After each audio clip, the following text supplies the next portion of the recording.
All right, good evening, everybody, and welcome to this episode of the Wrestling Show.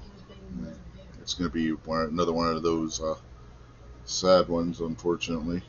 Had two guys that were at the top of their profession for their respective generations.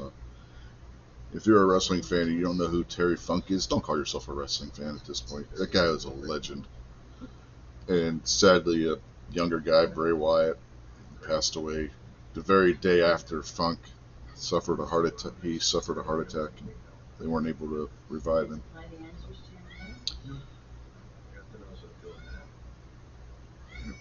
With us on the panel, we have Kingpin. How are you tonight? Doing good. Thanks for having me. Appreciate you.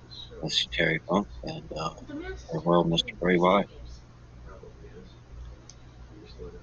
And also with us is Mr. Jason Stewart. How are you tonight? Oh, I'm doing okay. Yeah. Rest in peace, Terry Windham. So, what do you guys remember about Terry Funk? I know both of you guys had to have seen some Terry Funk matches in your day. Terry Funk, to me, and we've talked about this before with other uh, wrestling characters, that like you thought that if you saw Terry Funk at the grocery store and he said, "Let me have that loaf of bread," you're giving him that loaf of bread. He might be the nicest guy in the neighborhood, but you'd feel like he was just being Terry Funk. And I know, I mean, it's a character. Like I said, he was probably a really good dude at home and all that, and a good friend. But you felt like it was real. Like when he told you he was going to rip your head off, you probably backed up a step or two. Yeah, to me, Terry Funk was like he was one of the original bad guys to me in the '80s when I started watching. He was always tag team champs or something like that, but was always the bad guy, and you just knew he was tougher than nails. You know what I mean?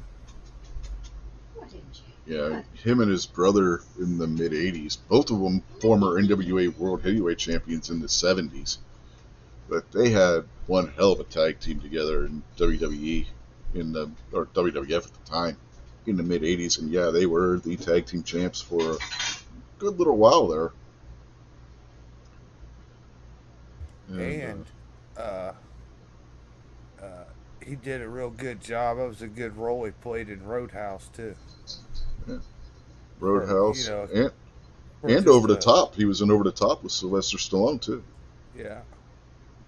But Roadhouse just fitted, man. A fucking mean bar bouncer. You know what I mean? Hmm. Well, that's essentially what he was in Over the Top. He was one of the bouncers that was on the door to the club that Stallone tried going in. Well, You know, the think about it like The Rock. The Rock was a good guy. The Rock was a bad guy. He's a face, all that other kind of stuff, and he could sell as the bad guy. But Mhm. if you put The Rock in a and I'll just pigeonhole him because he's a black kid. If you put him in a gangster movie where he was like a crip or something like that, people would be like, "Come on, wait a minute, that's dumb." But you put him in the Scorpion King, or running around chasing little kids at playground, like that kind of thing, it works. You put Terry Funk in as a bouncer that'll tear your face off, and everybody believed it right away because he was just so good at making you feel like it was real. Mhm. One thing I think they missed was getting him in a western.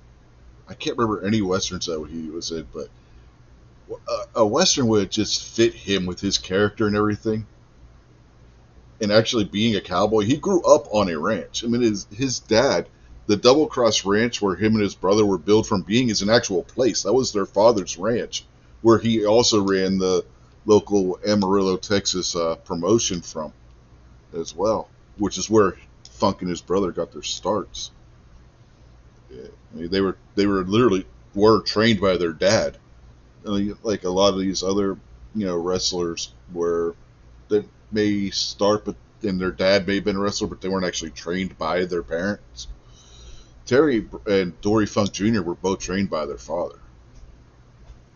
So Yeah, it was a he true was. family business for them. I can see that real well, man. I could see Terry Funk in a Western role where he's more like stands up for the campfire and fist fights you and beats your ass more than like the talented gunslinger. You know what I mean? Yeah, He just seems the like the hard. dude beat your ass, take a fucking bullwhip to you or something. You Hmm. know what I mean? Not Yeah, so much the fast draw hero or nothing. he'd be the hard ass villain that the marshal or whatever or sheriff whatever is trying to get their hands on or something along those lines. Mongo.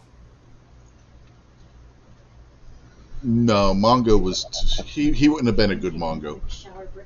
I bet he could have punched a horse and knocked it out. No, no, Terry Funk would have been the guy that they would have sent to go kill Mongo. Terry Funk would have probably bit that horse in the face Hmm. They probably would have too. I mean, after he hit it with a beer bottle. yeah. I mean, if you look at Terry Funk's career in the '90s, yeah, most definitely. Like, yeah, Terry Funk went from being the badass cowboy character in the '70s and '80s to being one of the most hardcore, extreme style wrestlers in the '90s. Later in his career, where most guys might be trying to start settling down how crazy they get in the ring with the goofiness and stuff, Terry Funk took it to another level. you know, him and Mick Foley. If you watched the matches they had in an upstart ECW, when ECW was converting from being just a local Philly territory to becoming the home of extreme wrestling where people were beating each other with baseball bats and shit with barbed wire. Not Sting's baseball bat. Sting's baseball bat was too tame for Terry Funk and Mick Foley. But, All right, boys, I'm gonna drop out. I'll be back as soon as I can. okay. I don't. Everybody talks about how Chris Jericho reinvented himself. Terry Funk was doing it first. Terry Funk went, like I said, he went from being the cowboy guy to being crazy ass Chainsaw Charlie, feuding with Cactus Jack, and then later teaming with Cactus Jack.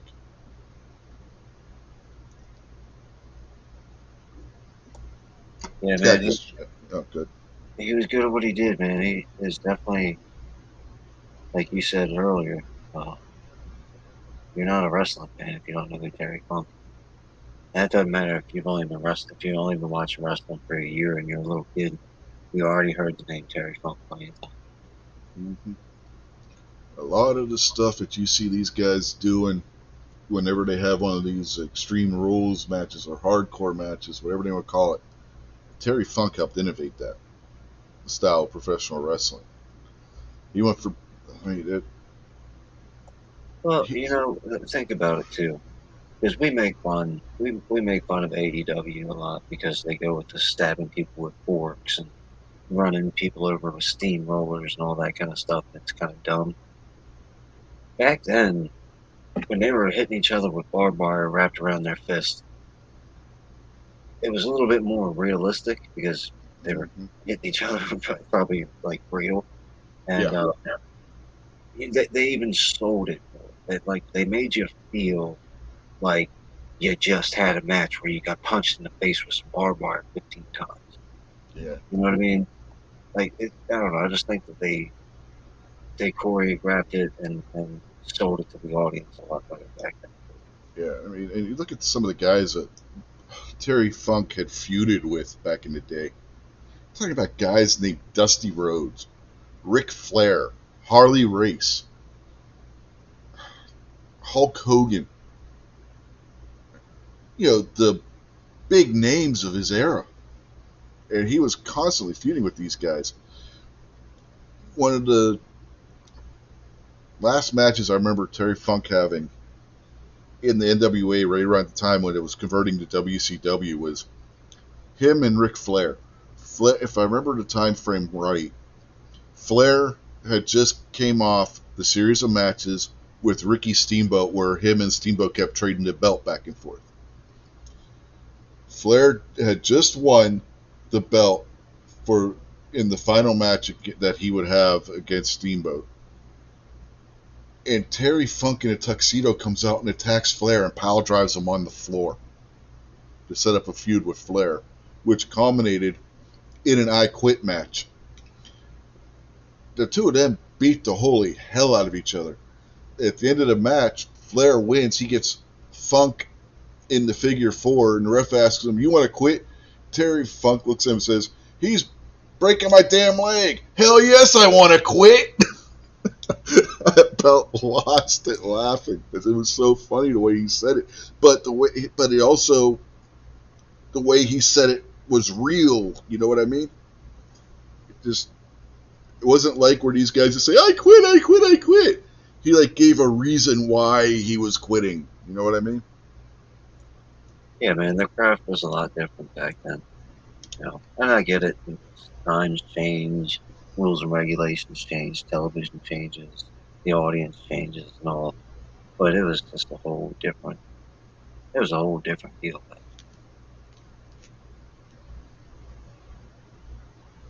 And as far as Bray Wyatt, I don't really know much about his character, and I didn't like what little bit that I did know about his character. Uh, the blackout match, the Mountain Dew blackout match thing was kind of cool. I mean, it should have been a blackout coffee company with 20% discount for White, but that's what it should have been, but it wasn't. No, it's Mountain The Dew. whole Playhouse thing, I didn't like the Playhouse thing at all. I'm not trying to dump on the guy. I'm just not a fan of the limited career that I'm familiar with. Yeah, where Bray Wyatt, the Bray Wyatt character, in my opinion, I'm not a fan of the supernatural stuff, so I wasn't really big on the Fiend character either. And just to be honest, the booking and stuff wasn't always the greatest with the Fiend, contrary to what some people want to say. Where I liked Windham Rotunda's character of Bray Wyatt was when they were in NXT with him, Eric Rowan, and Luke Harper. They were the guys from the villains from Deliverance, meeting the character that Robert Mitchum played in the original Cape Fear, or the Robert De Niro character from the remake of Cape Fear, mixed together. You get what I'm saying? They had that hillbilly like mentality, but also the psycho like De Niro and Mitchum played in the two Cape Fear movies, the original and the remake. And he was really good at that role. He was like the leader of the group. And remember how we've talked about Ole Anderson and Arn Anderson, when they would do a promo, you believed every word they were telling you? Yeah, That's the way Bray Wyatt was in that character, man. You believed every word that crazy asshole was telling you. Yeah, that's cool.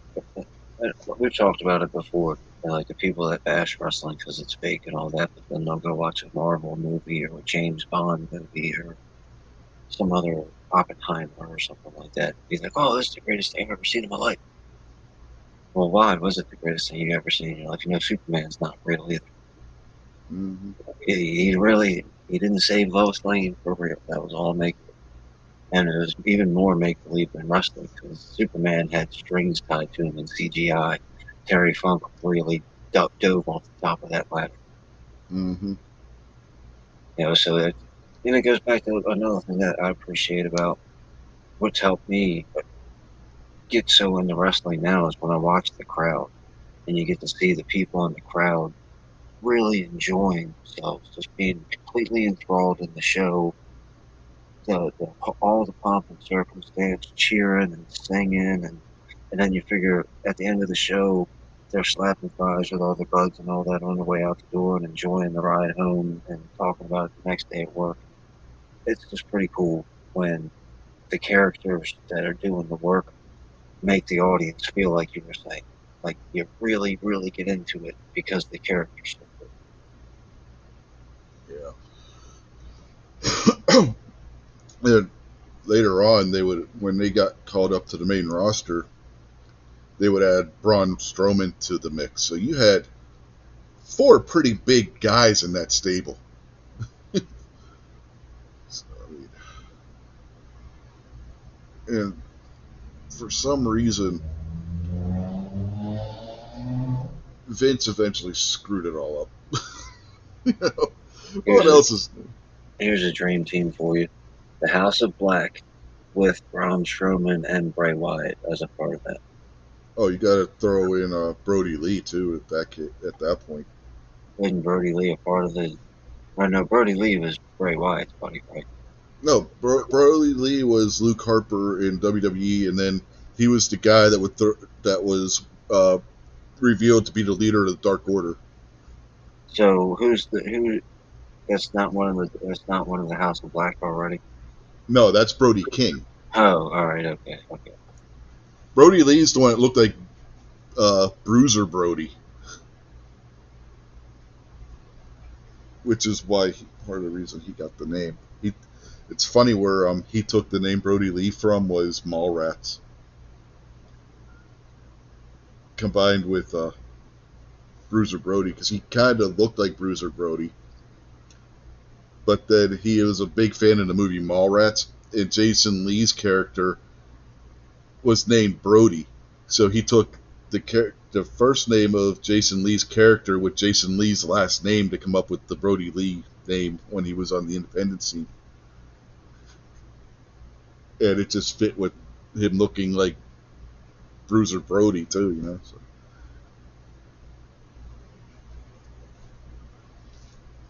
But when they were showing the video clips, I don't know if we were talking off air when I said this or we were on there already.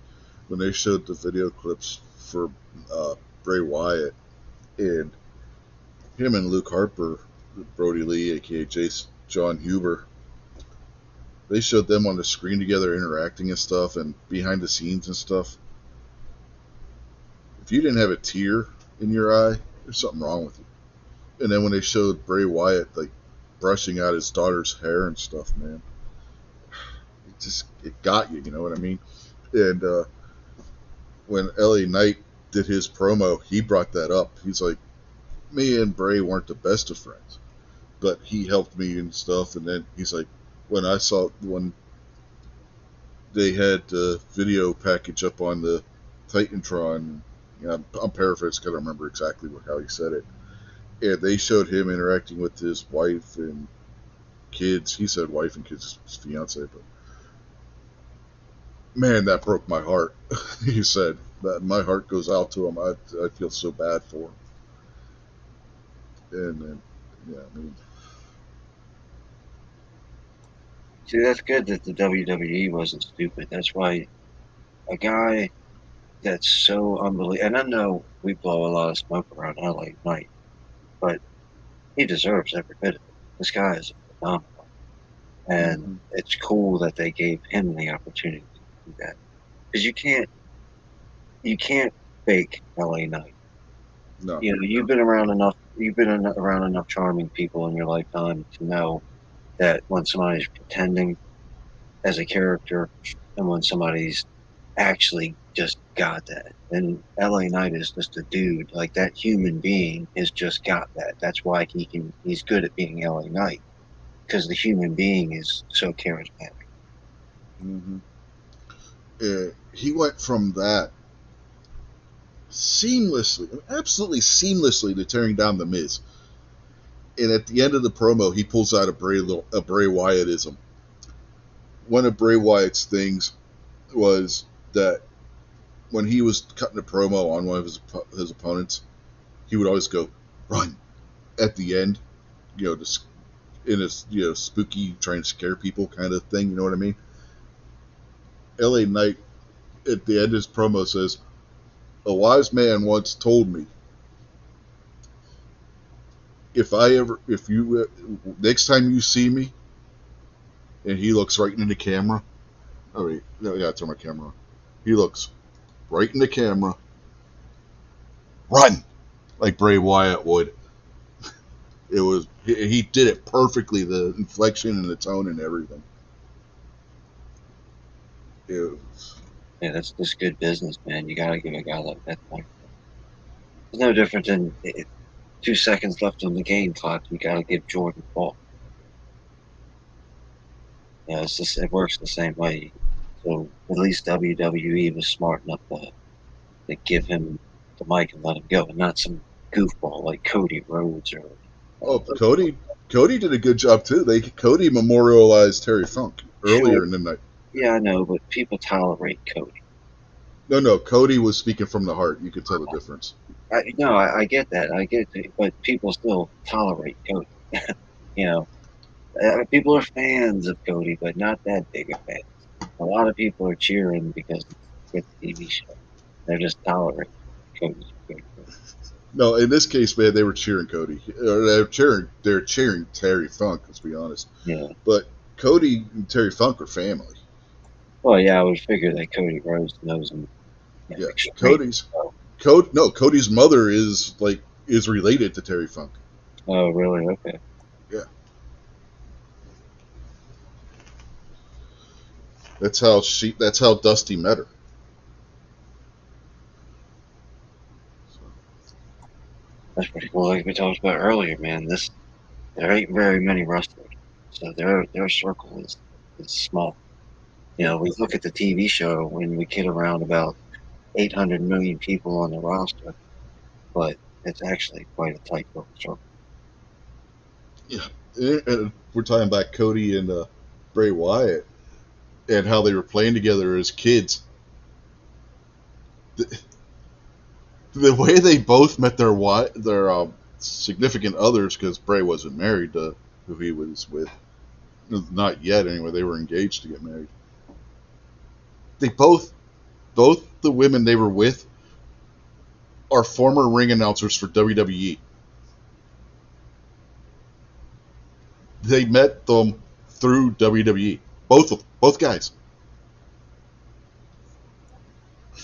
Yeah. I mean, That makes sense. yeah.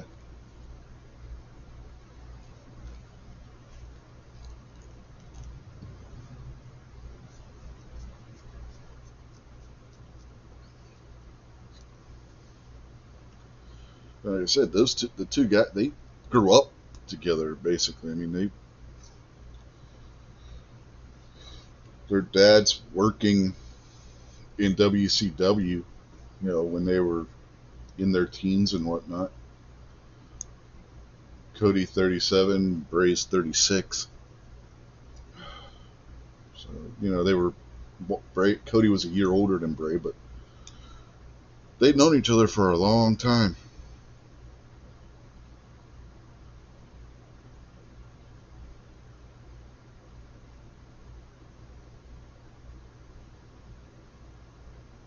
And like I said, Terry Funk, Cody knew him his whole life.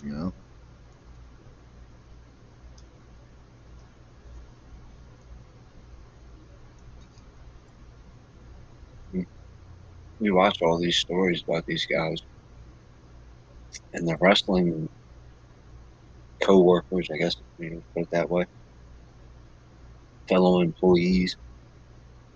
They spend way more time with them than their real family does most of the time. In some cases, their family is in the business too. I mean, Bray Wyatt. We talk about Cody Rhodes coming from a wrestling family. Talk about the bloodline. The Rotunda family. I mean, Windham Rotunda. You know why his name's Windham Rotunda? Like Rotunda and Barry Windham. Yeah, Barry Windham's his uncle. Mike Rotunda's his dad. Blackjack Mulligan was his grandfather. Blackjack Mulligan was Barry Windham's dad. So wrestling is a family business. That's why Cody's theme music and entrance, when it starts, he says wrestling has more than one royal family. You're looking at two of them on the screen right now.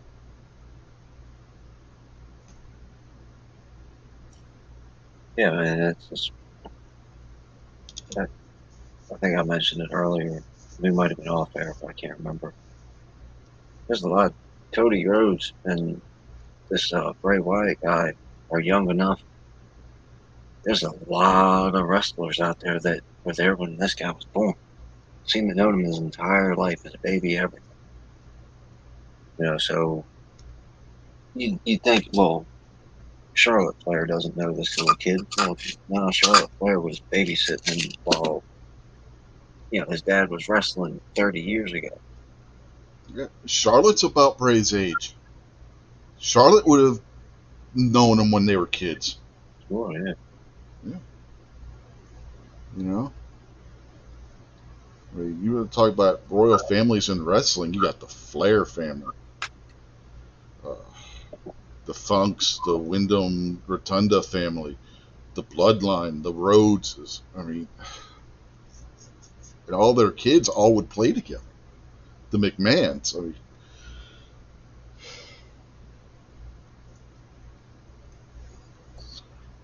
Yeah, it's tough, man.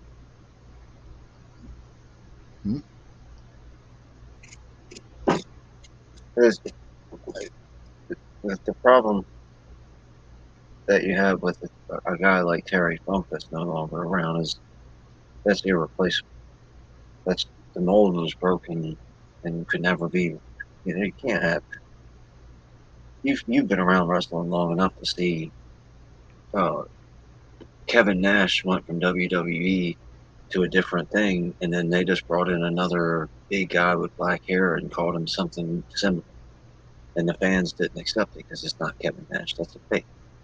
yeah. You couldn't redo, like if John Moxley came out with long black hair and a pitchfork in his hand, it was like, I'm Terry Funk. That wouldn't ride. No. So that's an era that's gone and just going to have to be put up on the shelf to be appreciated because it's never going to be done again. You can't ever have another Terry Funk. It would have been a branding iron, not a pitchfork. But damn, what if Moxley does come out for Stadium Stampede tomorrow with a branding iron? Right on. See, that would be cool, a tribute like that. Yeah. Yeah. You couldn't like just dub his character and try to make it again. This wouldn't work. One of the matches last night, they called it a Terry Funk hardcore match, but they couldn't do a lot of over the top stuff because they were in Kentucky, and Kentucky has laws against that kind of shit. Yeah. But it was funny.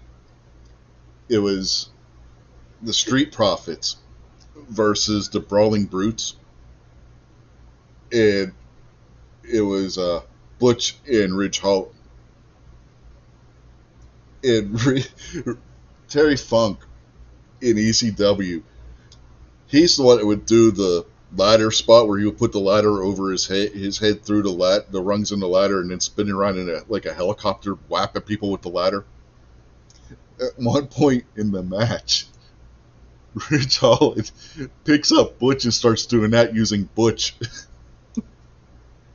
It was funny as hell. Michael Cole's like, Ridge is channeling Terry Funk with the ladder. Oh, man. It was really funny is right before that match is when Cody was doing his tribute to Terry Funk. And that was one of the clips they showed on the Titantron was Funk using the ladder that way. And then the very next match, Ridge Holland is doing that using Butch instead of a ladder. There were some funny moments, but there was some that would get you. You know what I mean? Yo, I'm back. Yo. I was thinking of something while I was driving here. I seem to remember, like, way back in the day, when I think of Terry Funk, I think I remember something like a classic barbed wire match, or one of the matches where they roped or chained themselves together or something. Mm-hmm. Oh, he did plenty of those. I think I remember some kind of match like that. Yeah. Him and Dusty had a bull rope match. It was vicious.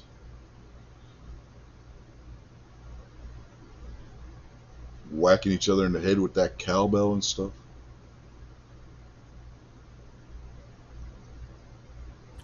Yeah, sounds familiar. Some of the, like I was saying, some of the matches with him and Mick Foley, and when Mick Foley was going at the Cactus Jack character in ECW, Jesus Christ, you literally thought the two of them were trying to kill each other.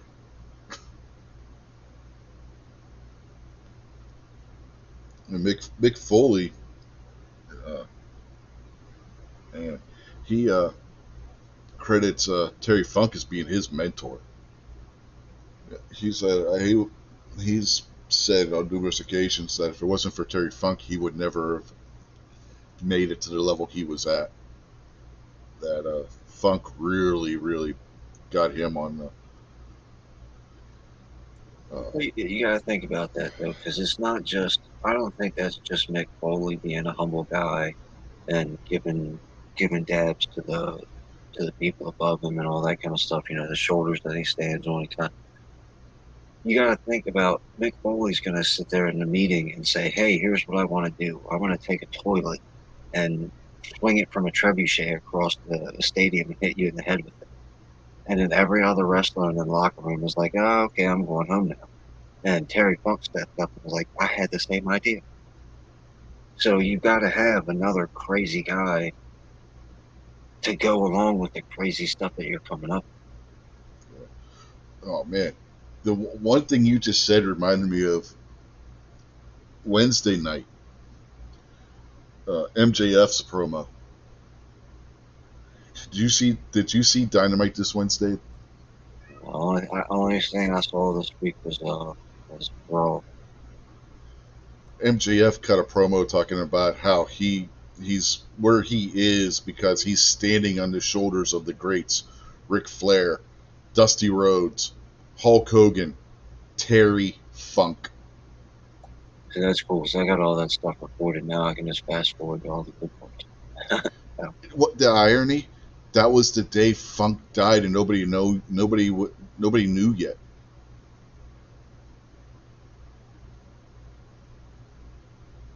Hey, Remember? look, man. You know it's weird. It's weird and it's spooky, but we all, we don't all talk about how magical MJF is for no reason. So maybe he's got one of them vibes, and he's gonna be on the Mount Rushmore with all the rest of them, and he just had that vibe about him. That's why he mentioned it. So, I think he said Terry Funk anyway. I mean, one he day, mentioned a bunch of the greats. I think one real I know he said fun. Flair, Dusty, and Hogan. I think he said Funk and somebody else. I don't remember. Just burst my bubble. Thank you. Huh? I said you just burst my bubble. That's cool. Thank you. How did I burst your bubble? I was trying to deify MJF here for a couple Oh, weeks, and you were like, yeah, "Nah." no. I know he. I think he did.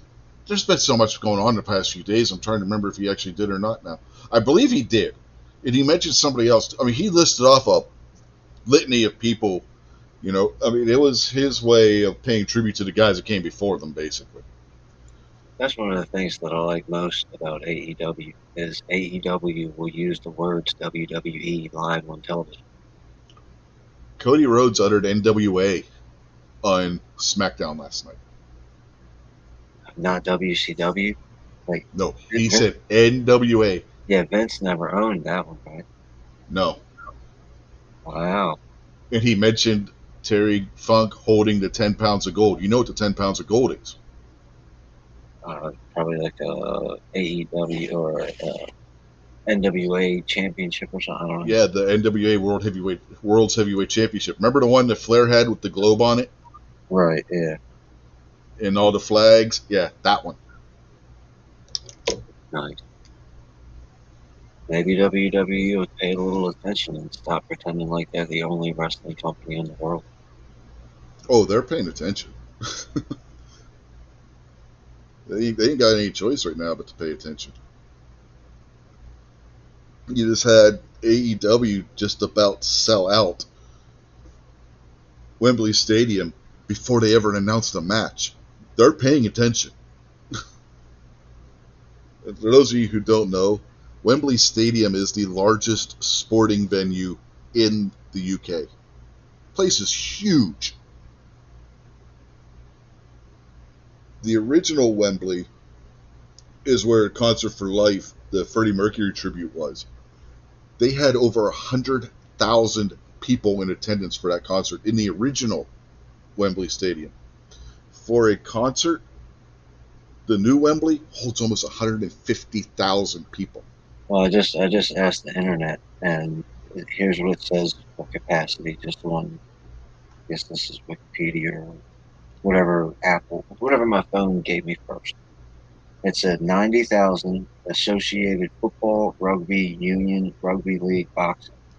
Yeah, 75, that would 75 to 90,000 seated, and 25,000 standing for concerts, and then 86,000 to 87,000 for some other European football, and then 86,000 for American football. Like I said, that's just the first thing the cell phone told me, so I'm sure there's other information. But that's a pretty big stadium. Yeah, but that's counting leaving an open field. Now, Yeah. if you fill in the field for an event, Yeah, so I said it's all. Cultaholic was saying that the largest concert that they had there was like 150,000 people between seating and standing room only. Yeah, so you got to figure 90. I mean, it said 90,000 for the concert, so figure at least 90,000 people. Yeah, I believe the last figures that AEW gave was 90,000 tickets sold for All In tomorrow. Believe me, WWE is paying attention. If they're not, they're stupid. one of the great things I love about my high state football, boys. You go to a game, it's 107,000 people. They're always sold out, and like the atmosphere, it's something you just don't get. I mean, even like a crowd of 25,000, it's not the same. It's like 100,000 people all giving off energy, and like it's just crazy, man. It's a great experience, no matter whether it's a game or a show or whatever, man. Just a mass group of people like that, completely like focused on the same thing and like minded.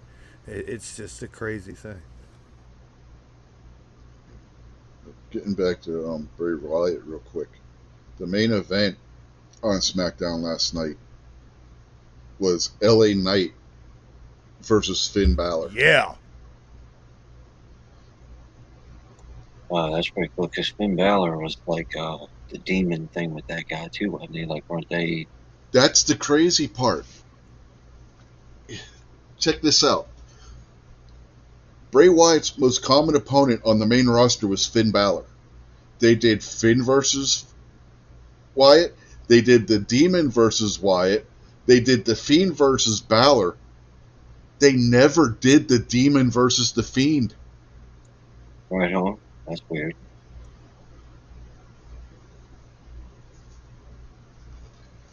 I'd imagine that match was pretty good then. Yeah. And LA Knight came out on top. So, yeah,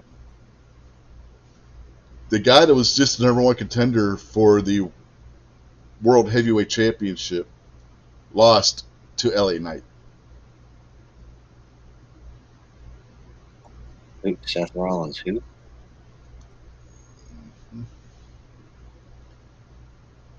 Oh, by the way, they also announced next weekend at Payback, LA Knight versus The Miz.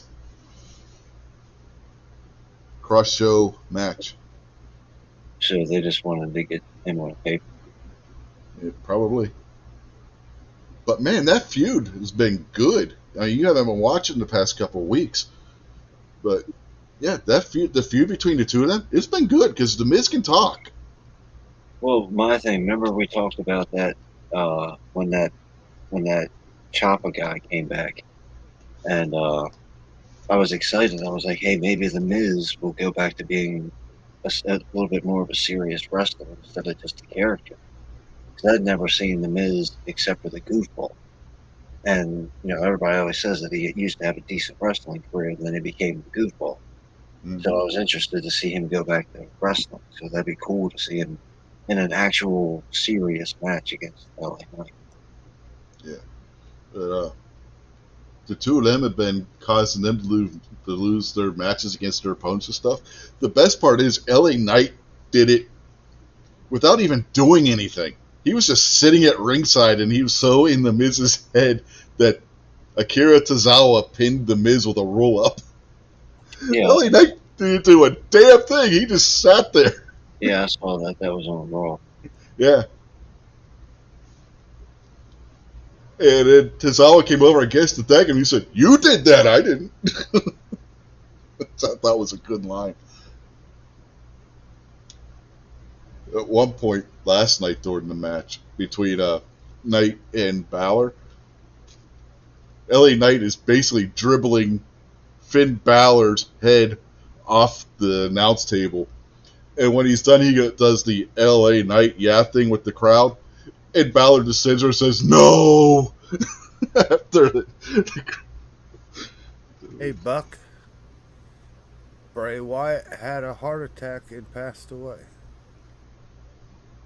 Yep. What's happening, Buck?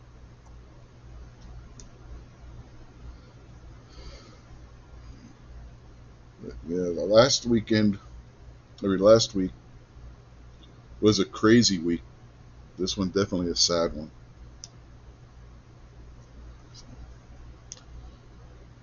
So I got to ask Kingpin, what do you think about the Bray Wyatt thing, Jason? Anything you remember that about him that sparks memories or anything? Sadly, no. To me, Bray Wyatt's such like a new character for me getting back in. I've just seen him wrestle a few times. Uh, really not all that familiar with him. Uh, Rest in peace. Breaks my heart about his children and his wife. But, yeah, I just really don't have much memories of him or anything. Far too young to leave us. What sucks, man, they were just starting that new program that they were doing where Bray's former characters and stuff were in the crowd, and then his brother came out doing the Uncle Howdy thing, which was a tribute to Barry Windham, because that's what that's what they called Barry Windham when they were kids, was Uncle Howdy. So that's where that character came from, and that was Bray's brother playing the Uncle Howdy character. And then Alexa Bliss has her issues where she had to bow out. And then following the Royal Rumble, Bray starts having his health issues. And just as they were getting ready to, the rumors and the reports were that he was close to making his return, he snuffed out that quick.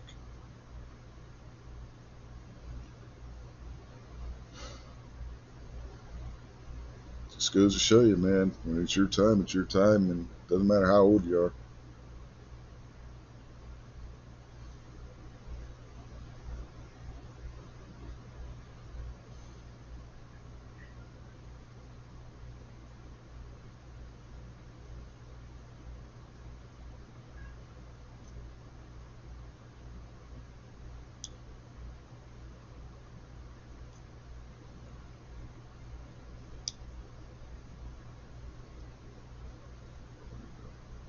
You heard what I was telling Kingpin about Bray's earlier incarnation as Bray Wyatt, right? Because you said you were listening on your phone when you were going to get your food. Yeah. Honest to God, dude. If they would have made another remake of Cape Fear and put Bray Wyatt or Windham Rotunda in that role, it would have been just as good as De Niro or Mitchum in that part. You don't think he'd have been way too big? Well, Like, remember, De Niro put weight on to play that role. Yeah, but De Niro's a little guy.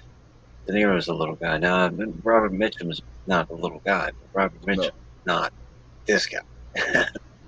no, but they could have put him in that role, and it would have been believable. He could have pulled that off more. He would have been more along the lines of the De Niro character, but with the size of Mitchum, which would have made that character even more creepy, if you ask me.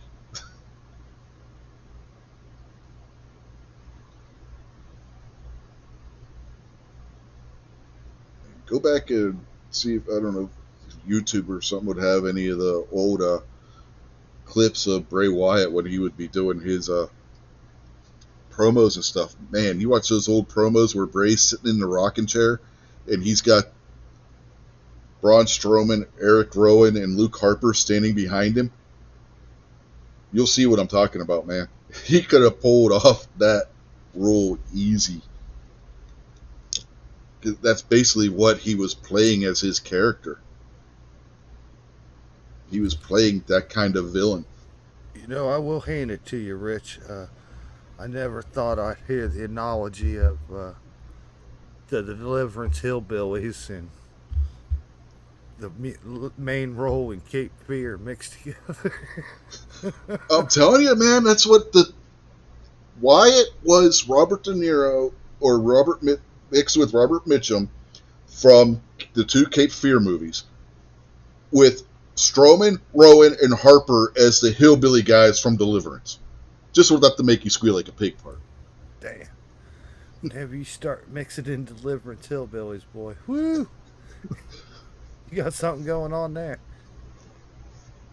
I mean, you had Eric Rowan wearing a white sheep mask, and Braun Strowman was wearing a black sheep's mask. You don't get any more creepier than that kind of hillbilly. And the closest one I could come up with when I was trying to describe this was the guys from Deliverance.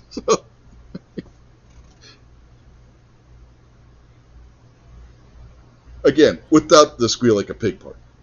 I don't know, man. You're from West Virginia. Yeah, but that was in Georgia. Those guys from Wrong Turn are pretty creepy.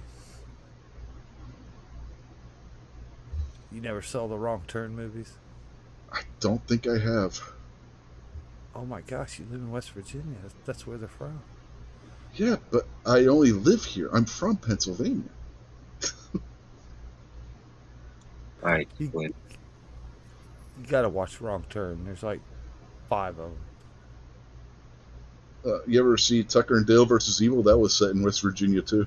Oh yeah, I love Tucker and Dale versus Evil. That movie's freaking They awesome. would have made 2 of them.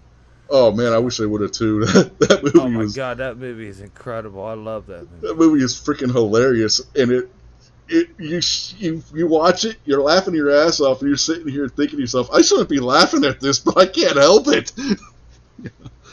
Yeah, that's definitely a movie that you will bust a gut laughing. That is a great movie. Mm-hmm.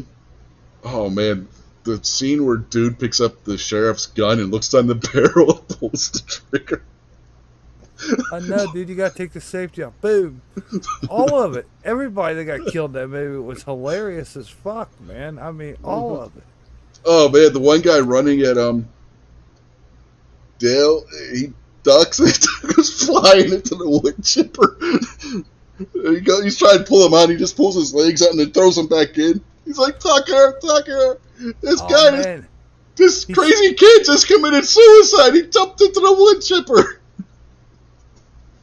Oh man, he was chainsawing and hit the bee's nest. By the time he got back to the house, his face was all like stung by 10 bees and shit. Mm-hmm. And the kid, when remember this too, he's being chased by the bees and he's swinging around that thing, the chainsaw. Trimmer. Was it a chainsaw or was it a trimmer? Chainsaw. Anyway, he's swinging that around, and his kid keeps looking back at him because he thinks he's chasing him, runs right into the point of a falling over a tree and just goes right through. Remember, kid thought he was chasing him, and then they were running. All of a sudden, he's like passing him and shit, and they just like look at each other, and he's like, "What the hell?" Yeah, and he ran right into a tree branch, spiked it right through his eye. Yeah, that's what I'm talking about. He just runs right into that tree. Wait a minute, keep things awful quiet. You've never seen Tucker and Dale versus Evil? it's probably I the mind most. that the whole this kid just committed suicide jumping in. That's familiar to me. But Well, the whole thing is like the most demented, psychotic, and absolutely hilarious case of mischaracterization i- ever in a movie. Non-stop. Like it all started like the college kids, like the girls they were skinny dipping, remember? Yeah, And the Tucker and one Dale bumps were her out. head. Yeah, Tucker and Yeah. Dale were out like fishing in the John boat, right? And they see the Hmm. college girls hooting and hollering and skinny dipping. So like they come closer to get a look, and the girl jumps into the lake and hits her head. Yeah. She's gonna, you know what I mean? And Tucker and Dale go like save her, pull her out of the water, and they're like hollering, "Hey, hey, we got your friend!" Like they're saying like, "Hey, help's here," you know what I mean? Come help your friend. And the kids all thought they were kidnappers, just kidnap their friend and take off running and shit, because they're like, Uh-huh. "Hey, Yeah, hey, we got they your thought, friend." yeah, they thought that they were going to go on deliverance on her. Uh, Oh, them Tucker and Dale, those are two characters, those actors that just went together perfect, man. Those were hmm. great. Yeah, that movie was awesome. Remember the whole deal? They bought him a summer home, old piece of shit, Hmm. run down Yep. cabin, like nobody Vacation wanted it. home. We got us a Vacation home. vacation home. And they're all proud, and they go up there and they look at it, and it's like all rotted, no paint, falling apart. And the dude's like, Uh-huh. Yeah. "Fixer upper hell, it's perfect," and shit. And they like thought they lucked out. Shit, that was funny. Yeah. Yeah. Do we want to give the spoiler for the ending? I mean, it's been out for a while. If you haven't seen it by now. But Yeah, the one college kid punk was really the killer. Yeah. yeah, they thought Tucker and Dale were a bunch of hillbilly psycho killers, and it turns out their friend was the psycho killer. His mother had been raped by a bunch of psychos. She had been rescued, and she gave birth to him, and he lost his shit and went crazy. Remember, because they were trying to fix a house up, and the girl they rescued, she's like, all their friends thought she was kidnapped, but Uh huh. to her, she was there. Oh, you guys are so sweet and friends. Like, they were trying to build an outhouse or something, right? Dig the trench, and the girl's like, "Oh, well, I'll help you. It's the least I could do for what you done to me." So she's like shoveling a ditch, and like her friends see her from a distance, and they got her They're making her brainwashed dig into a her own slave. grave. Yeah, dig her own grave. They got her brainwashed and shit. this movie sounds familiar to me. I can't. I still can't. I still wouldn't go out on a limb and say I've seen it. Either you guys have sent me clips of it before, or I've seen it because a lot of that stuff sounds pretty familiar. And the way the sheriff gets it, they had that board that kept falling. They're like, "We got to fix this." The sheriff takes a step up on the porch and wham, right in the face. Remember, like they were like the couple kids killed themselves. And he's like, "What are we gonna do?" Like, "Hello, officer. It's been a doozy of a day and shit." And then like the real cop shows up and he's like, "Whew, Uh-huh. officer, it's been a doozy of a day." These kids We just got a keep cult of killing these the psycho kids keep kids. killing themselves.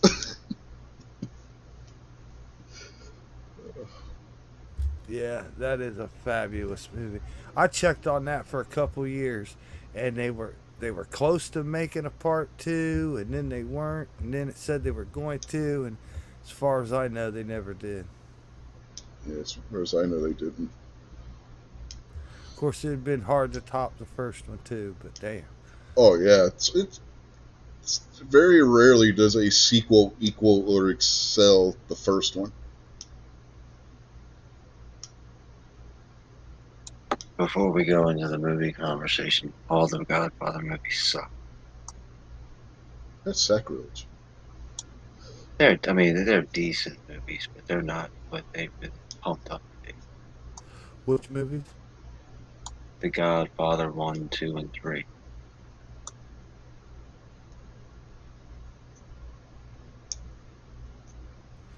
Yeah, they were, something about them, man, was just kind of like too young when they came out. Never really got on the Tony Montana kick, you know what I mean? That was Scarface, not The Godfather. Oh, well, those two. The Godfather was the one about the Corleone family. Yeah, to sit back older in time and older cars and shit, and they wore suits and shit. Yeah, that Yeah, the sucks. second one. That was the second one. Except Adrian was kind of hot looking then. Well, hell, when you get to Rocky 2, she was pretty, and beyond, and in the other Rocky movies, she wasn't that bad either. The first one, she was frumpy looking as hell. Yeah, she fucking lame duck right there.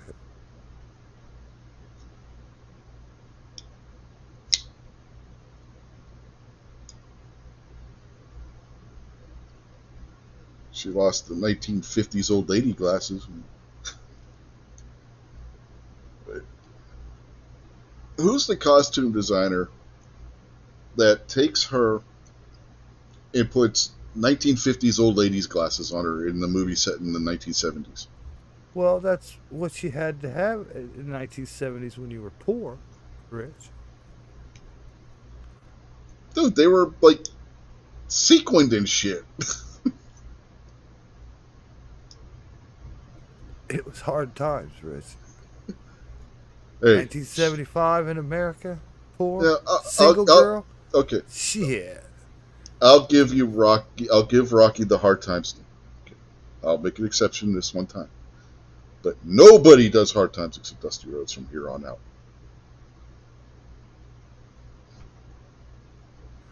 It was Rocky versus the world, Rich.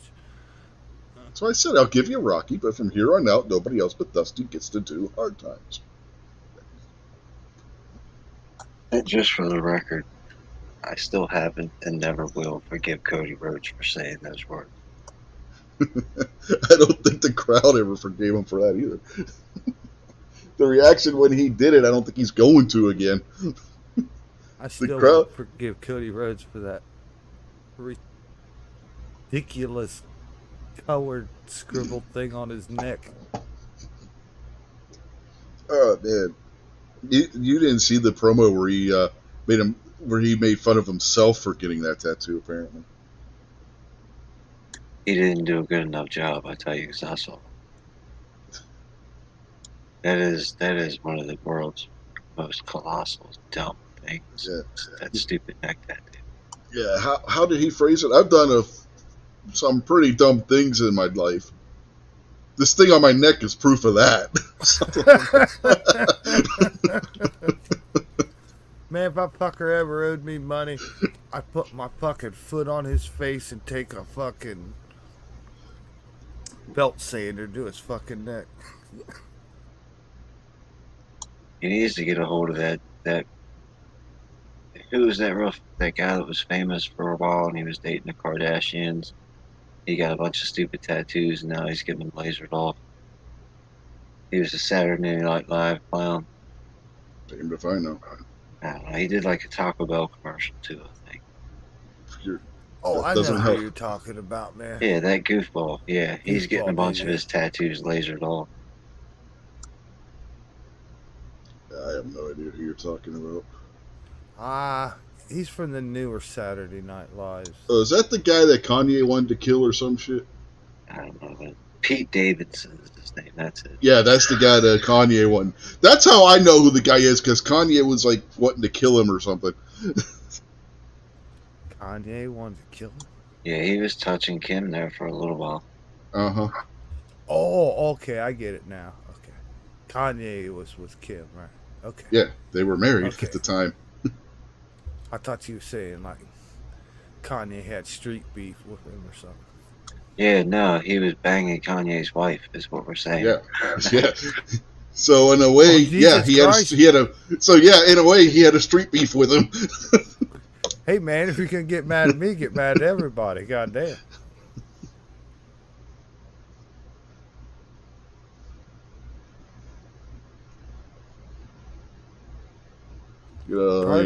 Probably be easier to find someone in Hollywood harder to find someone in Hollywood that hadn't banged fucking Kim Kardashian.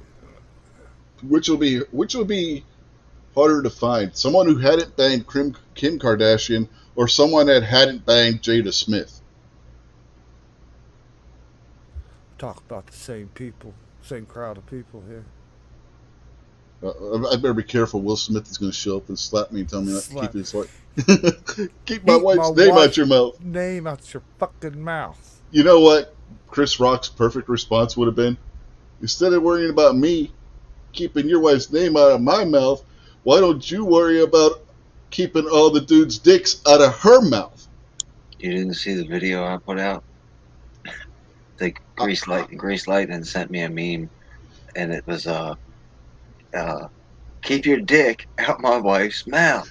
And then the other one was keep fucking my wife's mouth. Yeah. Hey, I'll give props to Chris Rock, right? Because he pulled it off. He waited enough time, maybe just waited a little too long.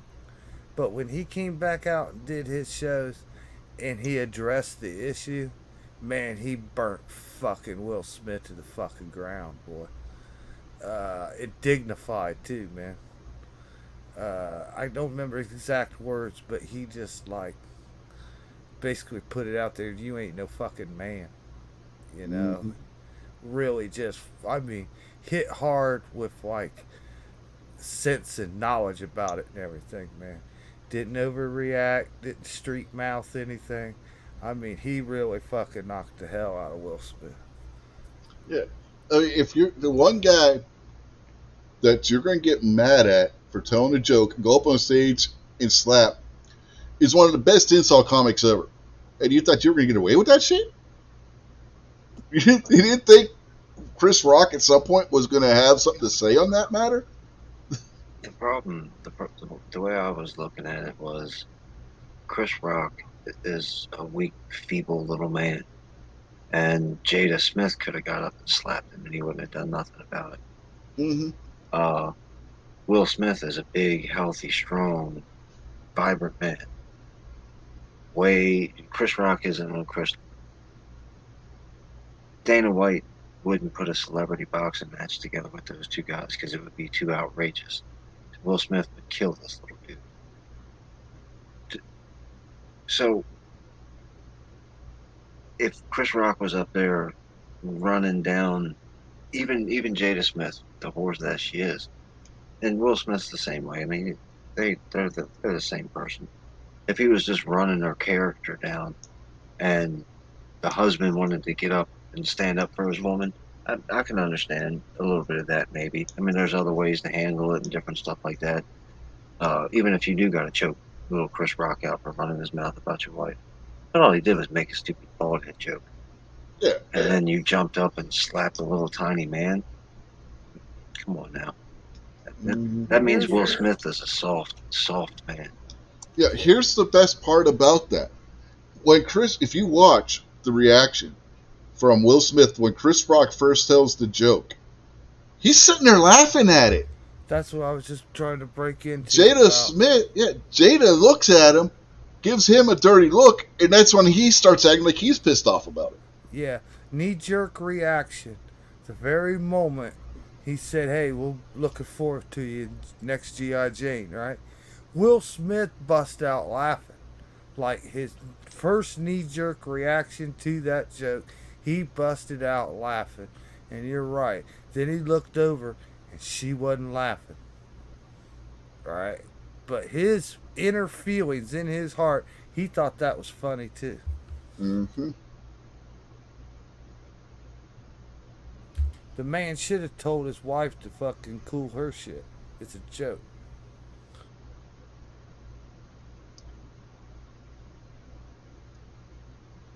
How the hell did we even get on that topic? I have no idea. You brought it up. I don't even remember how.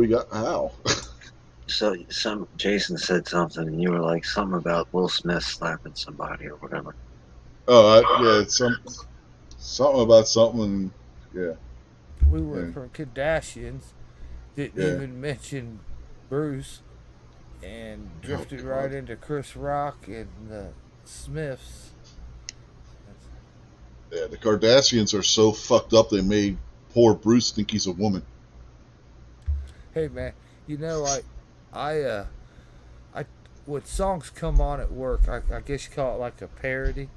I change the words, right, to something stupid. One of my favorites comes on Zeppelin Stairway to Heaven, and instead of she's buying a stairway to heaven, I sing she's tired of being Bruce Jenner. And like I talk about the sign outside the bathroom. There's a sign on the wall, but you got to make sure because you know it might have two meanings and shit. I do the whole thing about Bruce Jenner, man. I think it's pretty funny when I say it. Oh, I mean, Caitlyn Jenner won the decathlon.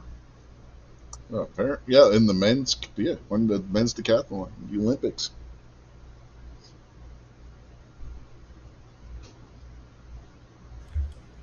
I don't know, man. That's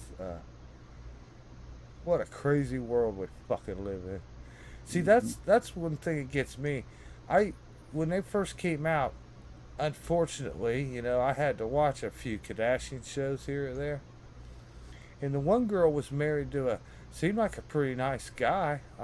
But damn, she fucking belittled that son of a bitch from the beginning of the show. Came on to the end, he just took it. I mean, every show, I forget his name. He was like the short dark haired guy, kind of like a little Italian dude or something. But like she belittled him constantly, man. I couldn't. Oh, it made me mad. Watching. I couldn't watch it no more. But that's how bad from mom and all them sisters, them Kardashians are. They went and ruined Bruce Jenner. They ruined the man, destroyed the man literally. A fucking Olympic medalist for he was on chips, man. Come on Wheaties, Wheaties. He was on and then Wheaties. Probably the and most then famous Wheaties box ever. yeah, and then fucking twisted, cruel bitches ruined that man, ruined him. It's sad. It's a sad story. It should be a lesson for us all. Oh, I can't believe it. I hate them Kardashian bitches. And they think OJ's innocent too. That just tells you how fucked up the bitches is.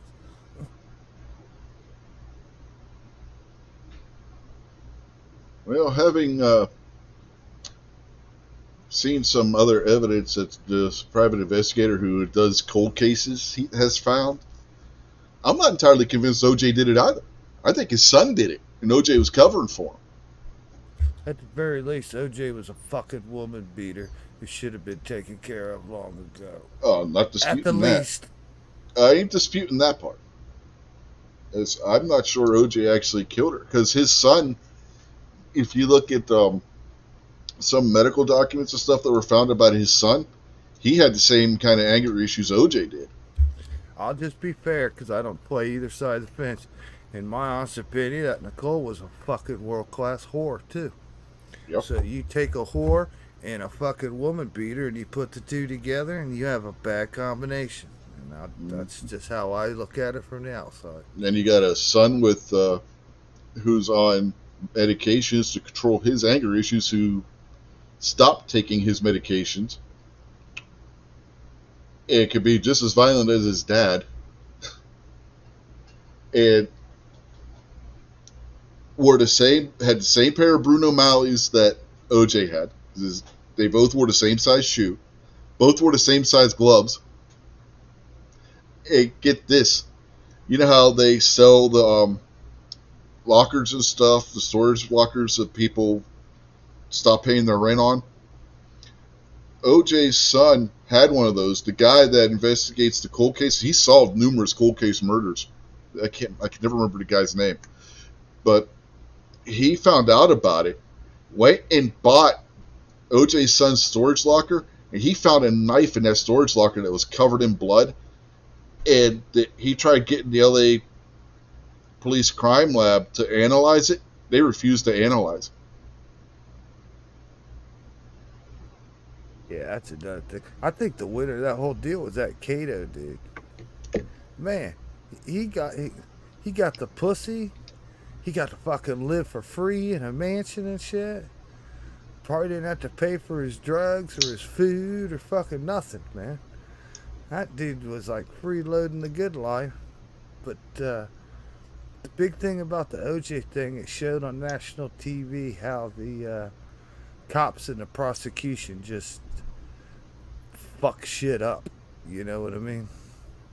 They botched that from the fucking beginning, man.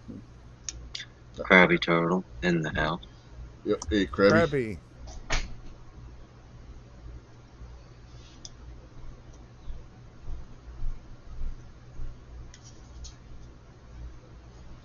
So, who wins tomorrow? Tomorrow, pay per view. AEW All In tomorrow over at Wembley.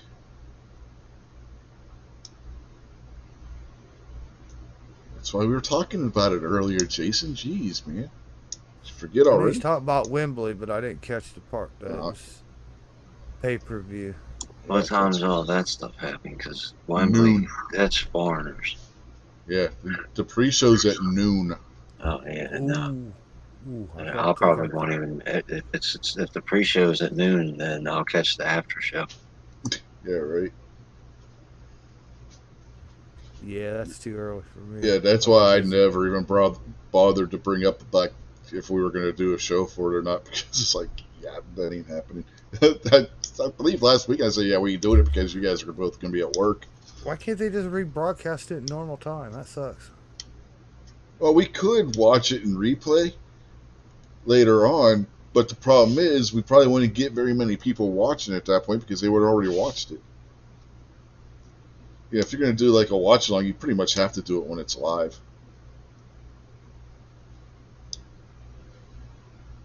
But that's okay because we got WWE's Payback next weekend anyway. So that's Saturday or Sunday? Saturday. What time is that?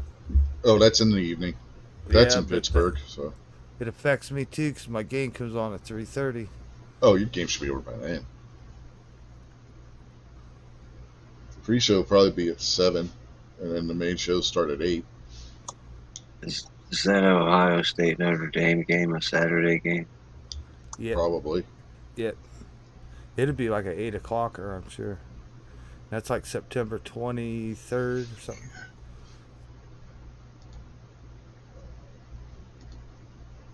Check that real quick.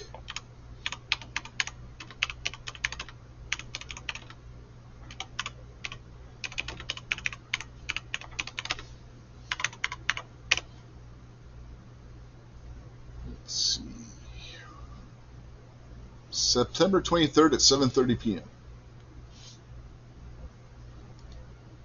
Yeah, but they say 7:30, but they're probably kicking that ball like it's your show, like 8:05. Yeah, well, that's okay because we're going to watch the football game anyway. And that'll be on NBC, so that'll be a Peacock game. I believe Peacock does the Notre Dame games. Did they play today? I don't even know. So who's on the list for that so far? It's me, you, Jason, Gary, Chris, I think said he would do it. Yeah. Chris. I feel like there's somebody else. There was another Notre Dame guy. Was it Barbecue? Was it barbecue?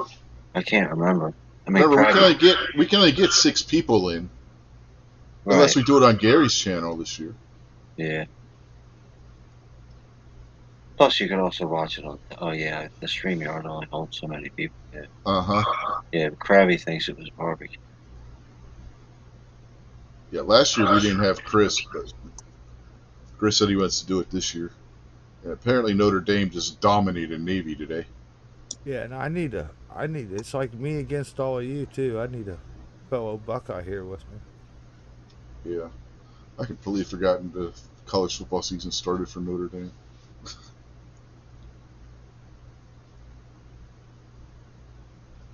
Oh yeah, that's all I've been watching all week, man. Football's big news here, man. Everybody's excited. Coaches being tight-lipped about what's going on.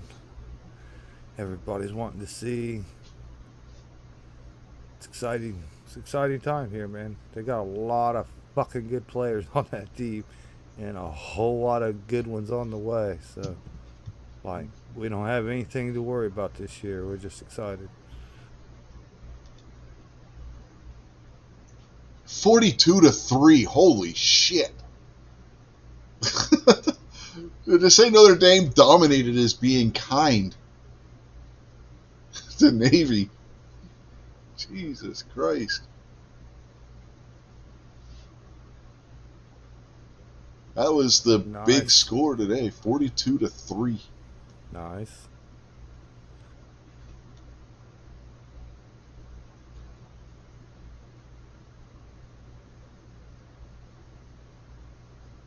Notre Dame's at number 13 right now.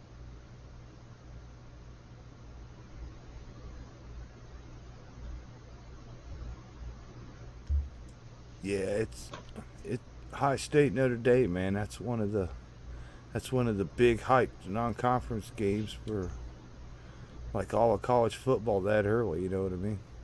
Mm-hmm. That's like probably the most notable September game coming. And Notre Dame has Tennessee State next, so that'd probably be a real easy game. Then they got North Carolina State, then Central Michigan, and then Ohio State.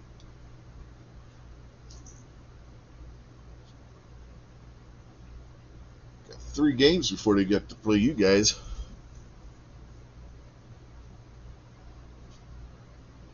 I'm still surprised they played Navy this damn early in the season.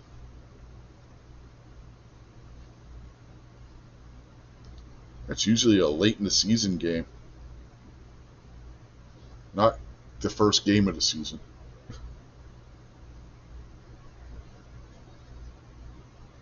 Stanford, as usual, is like the last game of the season.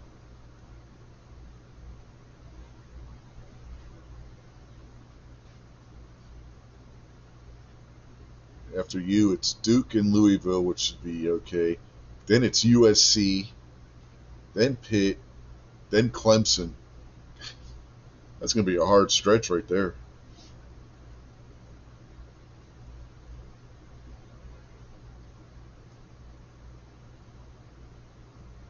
Duke will be easy. Louisville will be easy.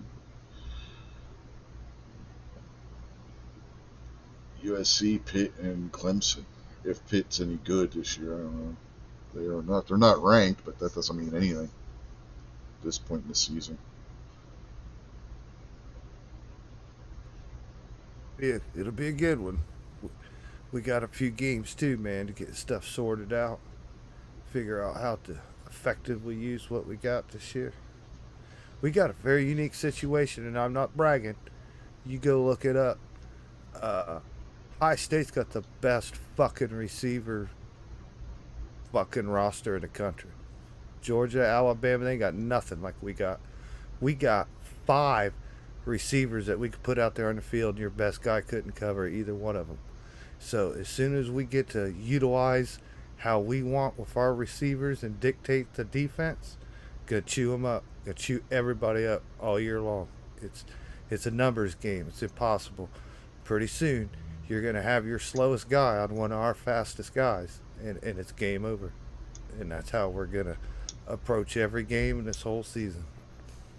You can't, I mean, like Jesus Christ, they got and the kids that are coming, they've snagged up the top primo receivers out of high school the last 2 or 3 classes, man.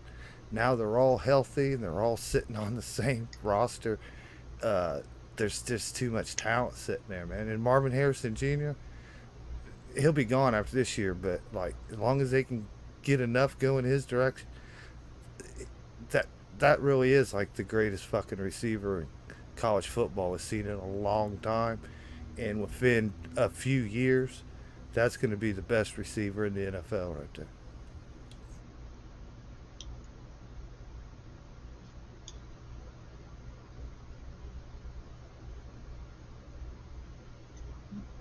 Let's see. A lot of times the guys can be good in college and not make it in the NFL. So.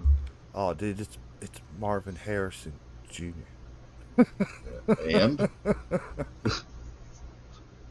The the dude is extremely talented. that's what they said about the oh fuck, San Diego's old receiver from back in the '70s. You know about his son. And look where his son's at now.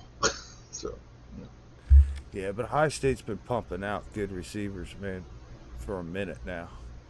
And they're all become very successful in the NFL. And Marvin's just going to be the next. He's like going to be the cream of the crop for sure. I mean, the dude's a freak.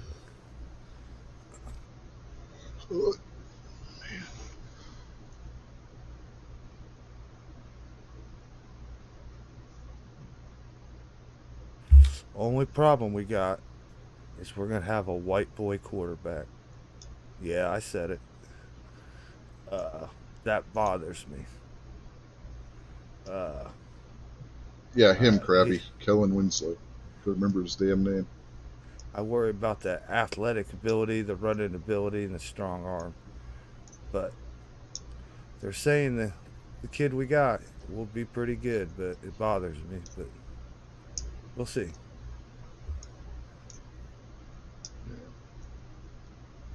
Kellen Winslow Jr. He's in prison for rape, if I remember correctly. Yeah, Kellen Winslow Jr. was a problem. Yeah, yeah, just a small. But yeah, we're lined up a good team, man. Talent everywhere. Questionable defense again, but we've made some changes. We're just gonna have to see how it rolls. Everybody's healthy. Last year was like the worst fucking health season any of us in Buckeye Land could ever remember. Your Notre Dame game, we lost really at the time our best fucking receiver for the whole year. Lost another receiver. Lost one before we even fucking started the season. Lost our Swiss Army knife special running back. Lost him in the spring game. Then the other two starting running backs, we lost both of them on and off during the fucking season. And then we go to fucking play, go against Georgia, and we had zero running game. None. That was a fourth and fifth string running back in there, couldn't get nothing done, and we still took Georgia to the wire at 1 point. So if you put a little defense on us and a running game, man, this team's going far.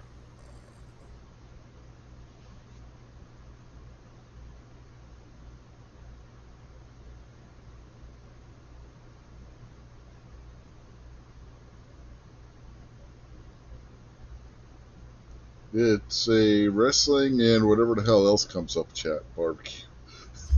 Movies and sports. Yeah. Comedy. We did the first 45 minutes of nothing but these two guys here giving the tribute out. So if barbecue would have been on time, then he would have known that. I know, right? And since you're out there, barbecue, are you the other Notre Dame fan? Did you want to watch that football game with us? Was that you?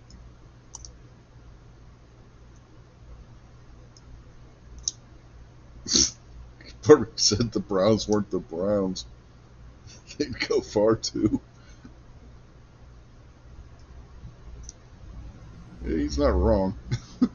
The Browns, Cleveland always finds some way to Cleveland, as my son likes to say. Yeah.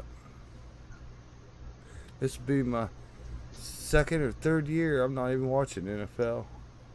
I'll go this whole season and not know if the Browns won or lost. Now, he's not talking about now, barbecue. He's talking about the Notre Dame Ohio State game, if you want to jump in for that in a few weeks.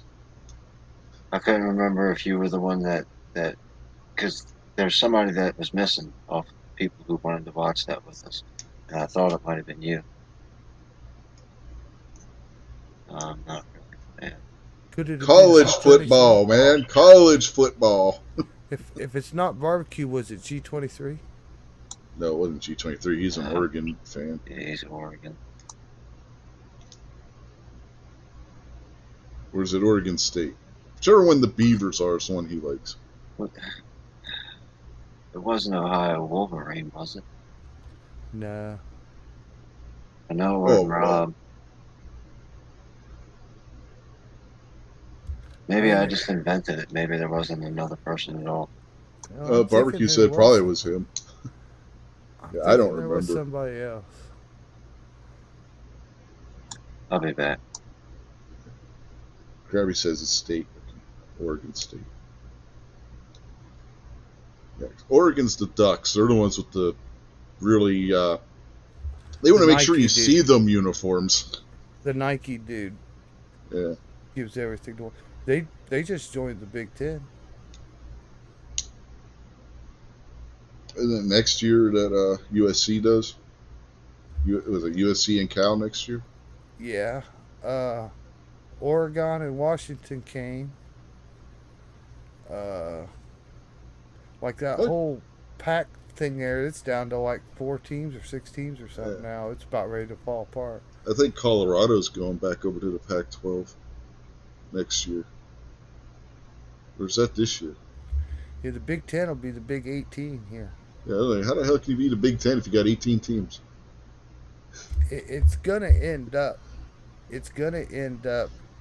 The Big Ten, the SEC, and then like possibly the Big 12. And the Big 12 will be the little boy. Well, you got those conferences are going to take over every. Well, don't forget the ACC. ACC will probably still be around. ACC's going out. They missed their calling. They had opportunities to get in on the TV deals and to do this and that, and they waited too long. And they're not going to get into this. They're going to try.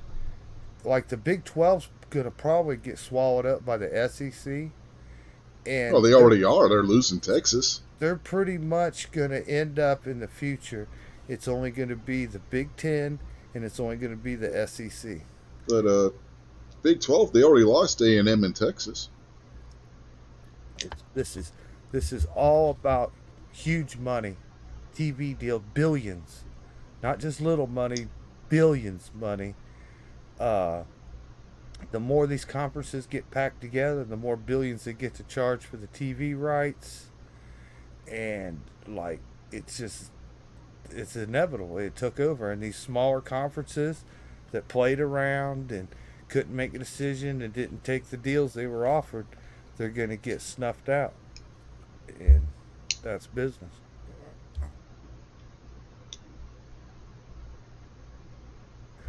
Like they're so screwed this year. Like where the Southern Cal's at right now, that Pac-12 or whatever. Mm-hmm. Like they don't even have a TV contract. You can't even watch them on TV. You got to pay for a subscription service to watch them. They're going to try that. That's like nobody's going to see them. Nobody gives a fuck. Like we can watch the other 124 teams for free. You know, we ain't off our cable. No one's going to pay a subscription just to watch Southern Cal. They're not going to make the only team that's worth watching. They're not making the money like everybody else is here, because the money that gets drawn in gets like divided up evenly. So like you take a small school or not so good school like Indiana, they're getting just as many zeros on that paycheck as Ohio State is. You know, this is big money all the way around, and like I said, you didn't hop on board, and you're getting left out. Plus, you're in the era now of paying these players. And if your school ain't making no money, then you ain't got no money to pay these players. Then them players are going to go someplace else.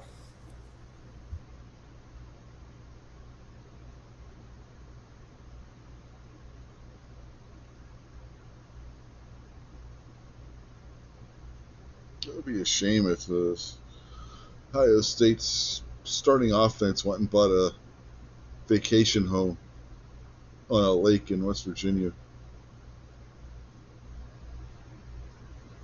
Or went camping where these two poor guys were mistaken as being psycho killers. We got some shots fired at us the other day from Michigan State, the Sparties, bitching that he can't get the players there because unlike he hinted at us, he doesn't have $13 million war chest to buy players with. And he was like taking a stab at us, but like, fuck dude, like, forget about the money. Like, you're not recruiting the kids that we are. You know what I mean? Let's be honest about it. You're Michigan State. Like, we're one, two, three, four top recruiting class every year lately. Like, that's not what Michigan State is. You know what I mean? So like they're probably not even in the same class of recruits, not even looking at the same people, and to like blame the fact that we have more money than him before the season's even started, that's just whining and complaining, man.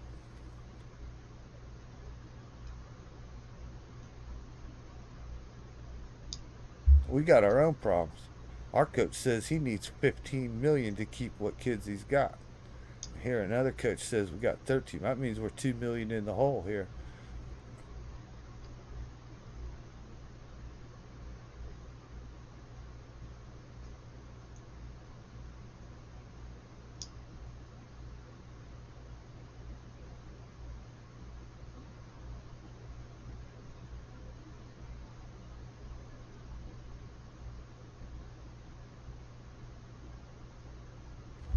I did see the NFL running backs are trying to organize like a fucking strike just of the running backs or something. What? Yeah, yeah, but they're like in a union and shit stuff. But they're doing secret meetings, all the top running backs, because they don't think they're getting paid enough. Oh, good Lord. What, they expect to get paid as much as a quarterback in this era? Their Yeah, they goddamn do. minds. They do, but like some of them, I get it, but like you got to understand the business. They are kind of getting underpaid for their position compared to everybody else. But like their lifespan's like 5 years because even like this great running back or whatever, there's always a new kid coming out of college that's as good or better than you, and he'll work for half the money. So that's just business again. And it ain't like it's a run centric league like it has been in past years anymore either. Yeah, the running back role's not as important as it used to be for Running back most now is, teams. yeah, Most teams, yeah. yeah, most teams anymore, running back, you're either a blocker for the quarterback on pass plays or you're a receiver coming out of the backfield. Very few teams actually are running the ball Well, anymore. there is the exception, the Cleveland Browns. I don't think if the Cleveland That's Browns didn't have Nick Chubb, they yeah, wouldn't have that's their nothing. one strong point is running. They can't Yeah, pass block, but they can sure run block. Doesn't matter but what quarterback you put in Cleveland, I don't think they're going to do good. yeah, that's been the stink for a minute that I've been listening to. Uh, you guys are having like secret meetings, Zoom calls, trying to organize, trying to band together, try to get some more money and better deals for the running backs. But you know, in the long run, it's just gonna get every one of them fired. And Mm-hmm. the other ones don't want it. They don't want part of it. They want to distance themselves, so they're no longer friends. It's just a bunch of locker room drama that's gonna end up failing because like they are in a union. You can't just like one position wants to strike and shit. They can't do that. They're going to leave the players' union and form the running backs' union. That'll go over well. Yeah, they're gonna, like I said, they're gonna get fired. They're going to get fired. They're going to have the rest of the players pissed off at them. Yeah, the thing is, they're not gonna get fired from the team. They're gonna get fired from the NFL. Mm-hmm. So they're not going to work, you know, for another Yep. team. They're just done.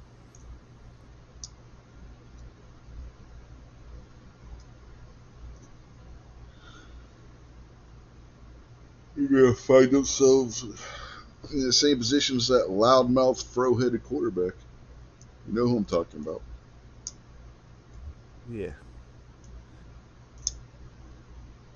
The one who thinks they're all slaves anyway. You know, last time I checked, slaves didn't make millions of dollars to play football. Just saying. Yeah, that dude makes me sick for the shit he caused. And the news is just as bad. The news should even have told his story not once.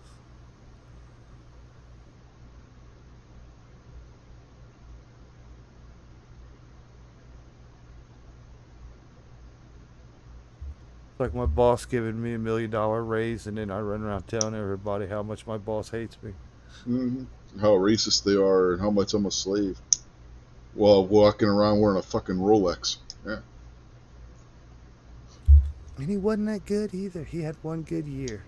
I He mean, had one good year because they had a good defense. yeah, it wasn't like he was like Hall of Fame player with like No. 20 years respect in the locker rooms or nothing, you know?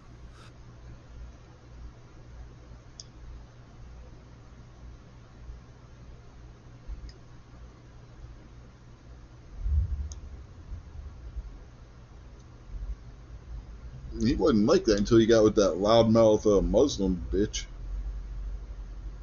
She fucked with his head majorly. If you watch interviews and shit with him when he was younger, when he first got into the league, like about the time that they were going to the Super Bowl and shit, he was a totally different guy. Yeah, I heard his woman fucked his head up, put all that woke shit in it.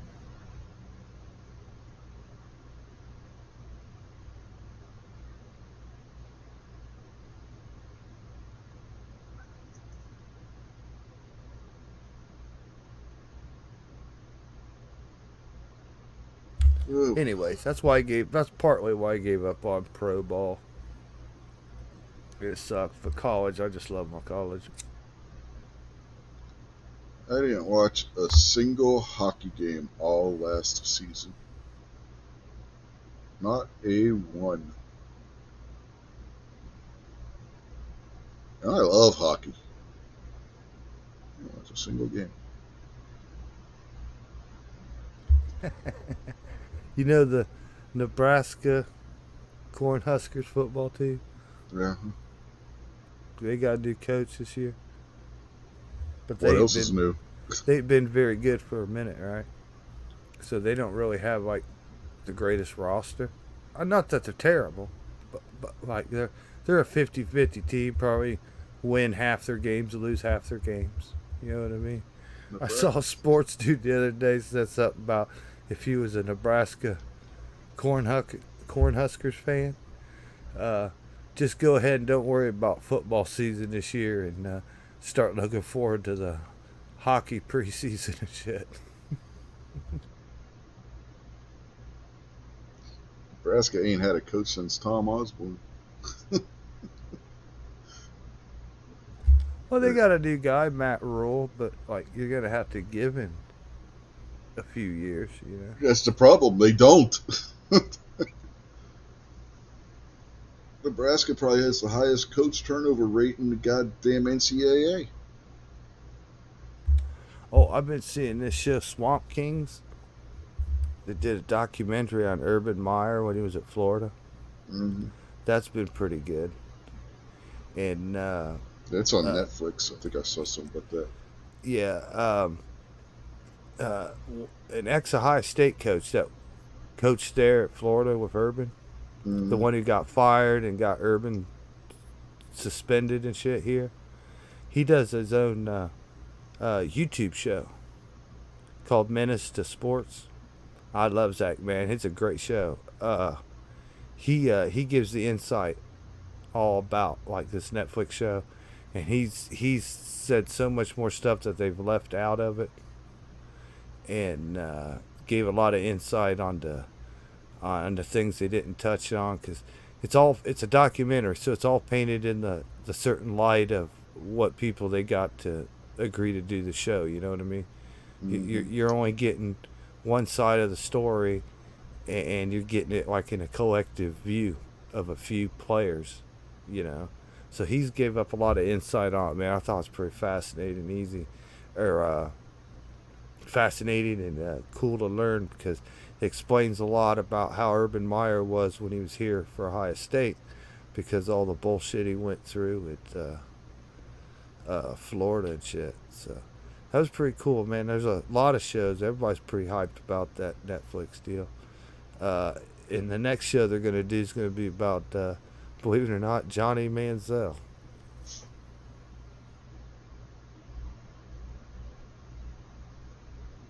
Did you see where Reggie Bush is trying to get his Heisman back?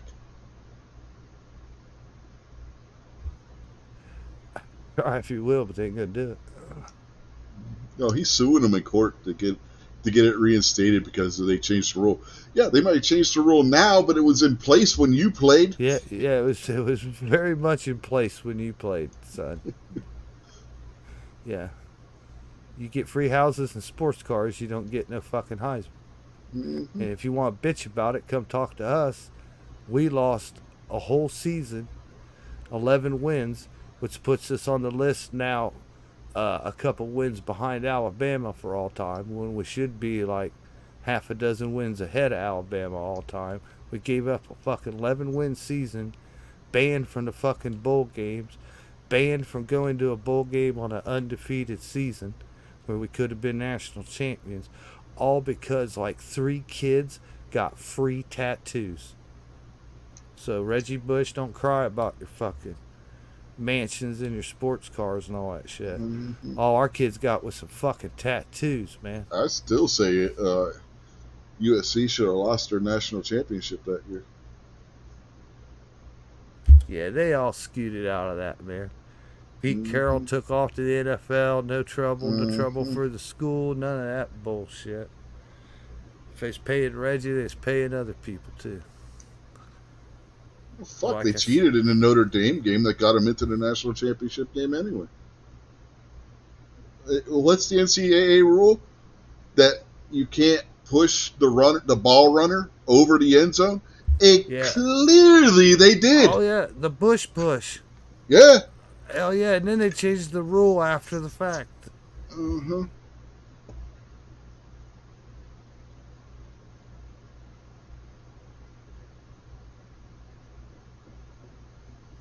Yeah, those USC years, man, that was a fucking kind of a shady down point. But I'll give you this, man. Cars, mansions or not, man, Reggie Bush was a running son of a bitch. And he Mm-hmm. probably deserved that fucking Heisman. But he didn't play by the technical rules, man. So, No. gotta be punished.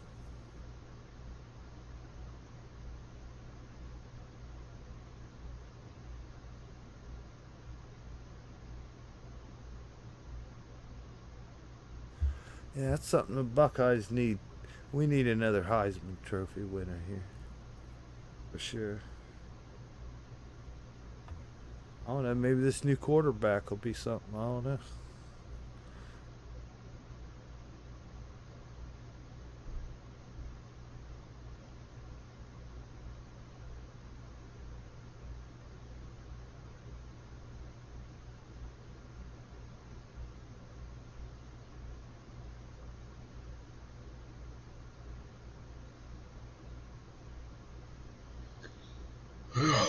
Yeah. Kingpin fall asleep. No, I forgot. My bad. I forgot. I forgot that I said I was going to go away, and then I never checked back in. My bad. I only walked away for like 2 minutes. Started to get a paycheck for nothing. Uh-huh. Oh, like a pro golfer, in other words. Like me in some occasion. Good lord, how bad is it the pro golfers are like the highest paid athletes in the United States? Yeah, it's crazy. I just was talking last week. I heard that golfer has bet over $1 billion. Yeah. Well, he makes over $1 billion a season too. So, good lord, they need to have full contact golf. You line up on the tee, and there's a bunch of linebackers trying to The, tackle your the, fucking ass. the Gilmore Golf League. Happy Gilmer Golf. Get some big guy looks like Darian Hatcher trying to check your ass into the boards while you're lining up to take a putt. Marty McSorley come up behind you and frickin' slash you in the back of the knee.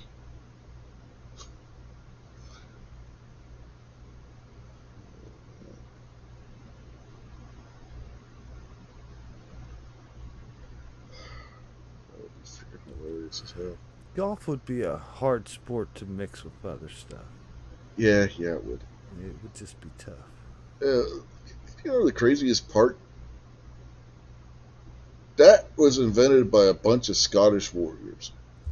Well, see, I was just thinking, yeah, we could come up with lots of ideas for full contact golf, but I think if you just take the golfers, you take the golf cart, you take a bunch of beer, and you put $1 billion on the line, and they might come up with something entertaining all on their own. Uh, a golf course that's a minefield. NASCAR and golf, Mutant bumper League cars, Golf. bumper cars, golf, beer, Did you ever play Mutant League Football? WWF wrestling. Yeah. Did you ever play Mutant League Football on like the old Sega Genesis? Uh, yeah, I used to play Joe Montana's Sports Talk. Oh man, no. Mutant League was like Madden with mines and lava pits and shit. You could kill the referees, and it was only a 15-yard penalty if you did. Throw the referee up by putting the bomb in the ball as he's setting it. 15-yard penalty for unnecessary roughness. You can put a bomb in the ball and intentionally throw an interception. If you did that enough times, you end up killing the other team's defense and you win by forfeit. You can get your ass kicked in the game and still win.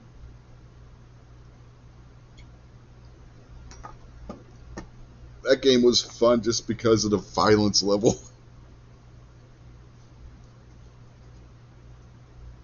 Well, you could play it like a straight up game of Madden by turning off like the minefields and all that stuff.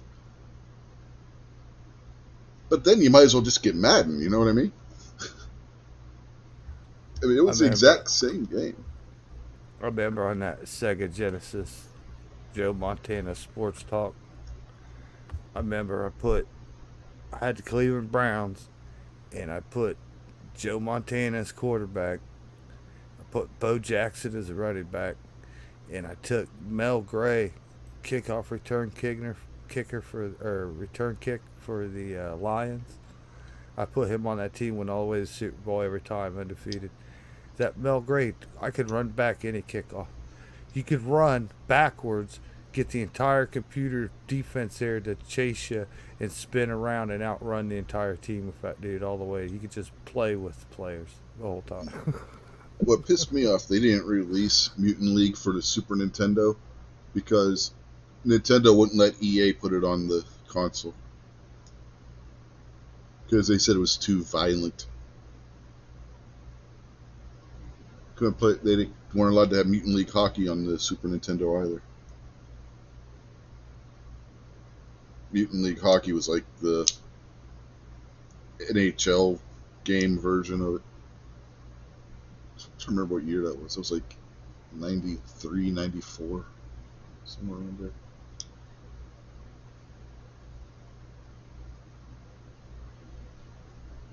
My buddy had the Genesis and I had the Super Nintendo, so I wanted that game for the Super Nintendo so bad. He put it out there a little big. Crabby said the Texas USC games were great. Yeah, it was the last time either one of those teams was relevant. USC's ranked pretty high this year. I think they're number 6. Yeah, that'll change. They still have no defense. And they don't play nobody. Well, hell, ain't nobody on the West Coast left for them to play.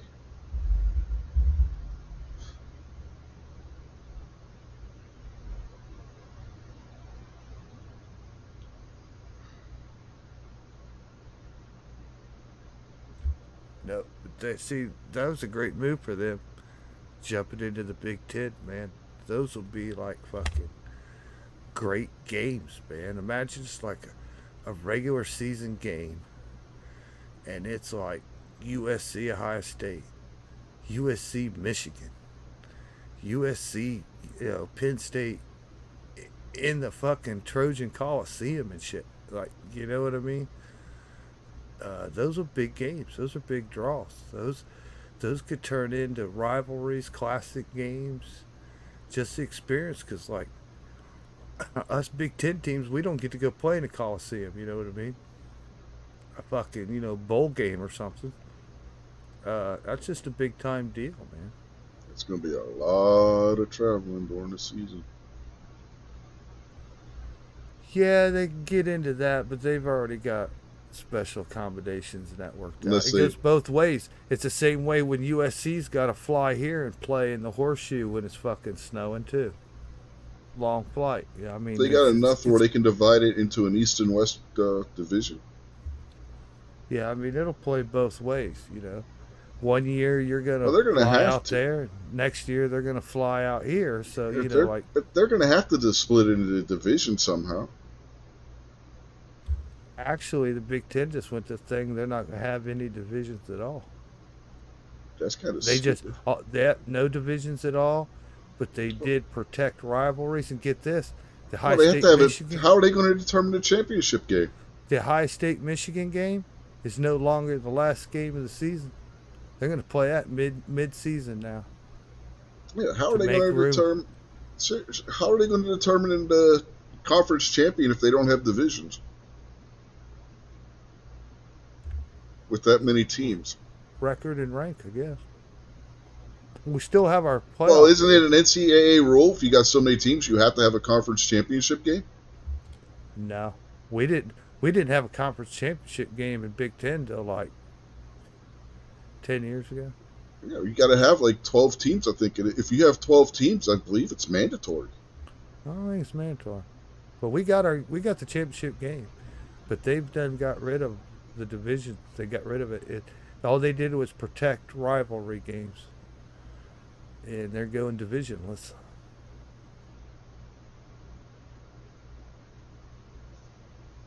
All it's going to matter, all that's really going to matter here in the future when the 12 playoff teams come in, is that conference championship will be like an automatic like bid. You know what I mean?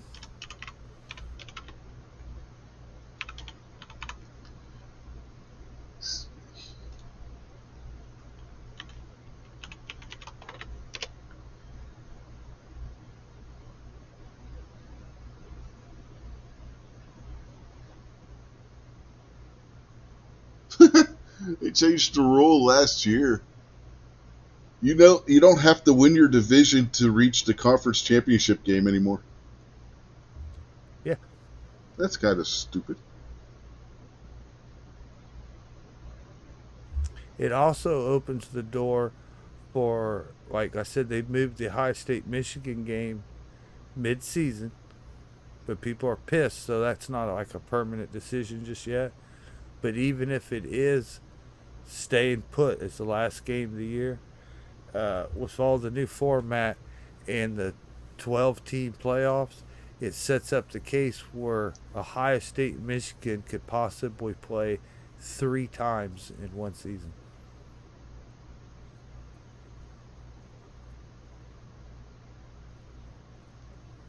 Yeah, under the current rules, FBS conferences must have at least 12 members. The championship games must be between the winners of 2 divisions with the conference. Each division must play a round robin schedule. So yeah, I think under 12, you weren't allowed to, but in 2016 they changed that where conferences with under 12 teams could have a conference championship game. But I believe if you have over 12 teams, you're supposed to have a conference championship game. You say they changed And that in 2016? divisions. Yeah. Well, I'm sure there's updates to this. There's been big changes the last 2 years. Like I said, for all these TV Well, no, I mean as contracts far and as expansion. the minimum teams to have a conference game used to be you had to have 12 teams to hold a conference championship game. Like if you had 10 teams in your conference, you couldn't have a championship game, but they changed that in 2016. But I think if you had 12, you had to at one point.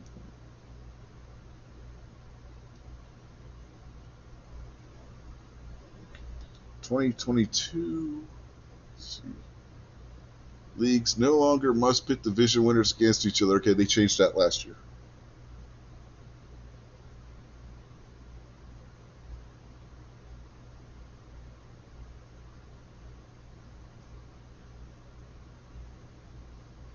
Yeah, this new 12 team shit's gonna be crazy. It's gonna take national championship all the way up into like February.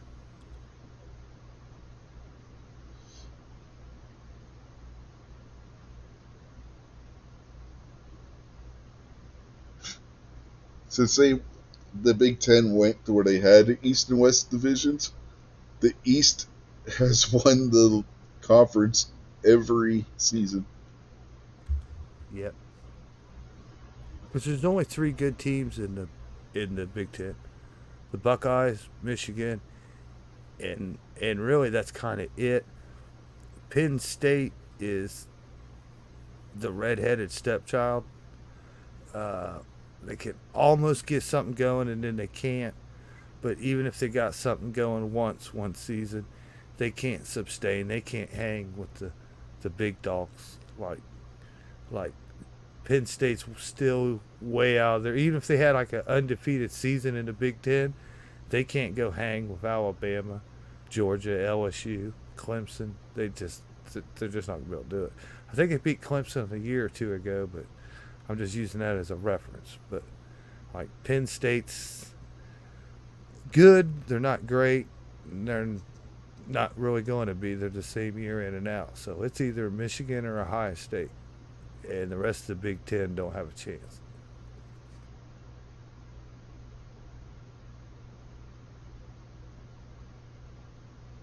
They're just all too small schools, basically.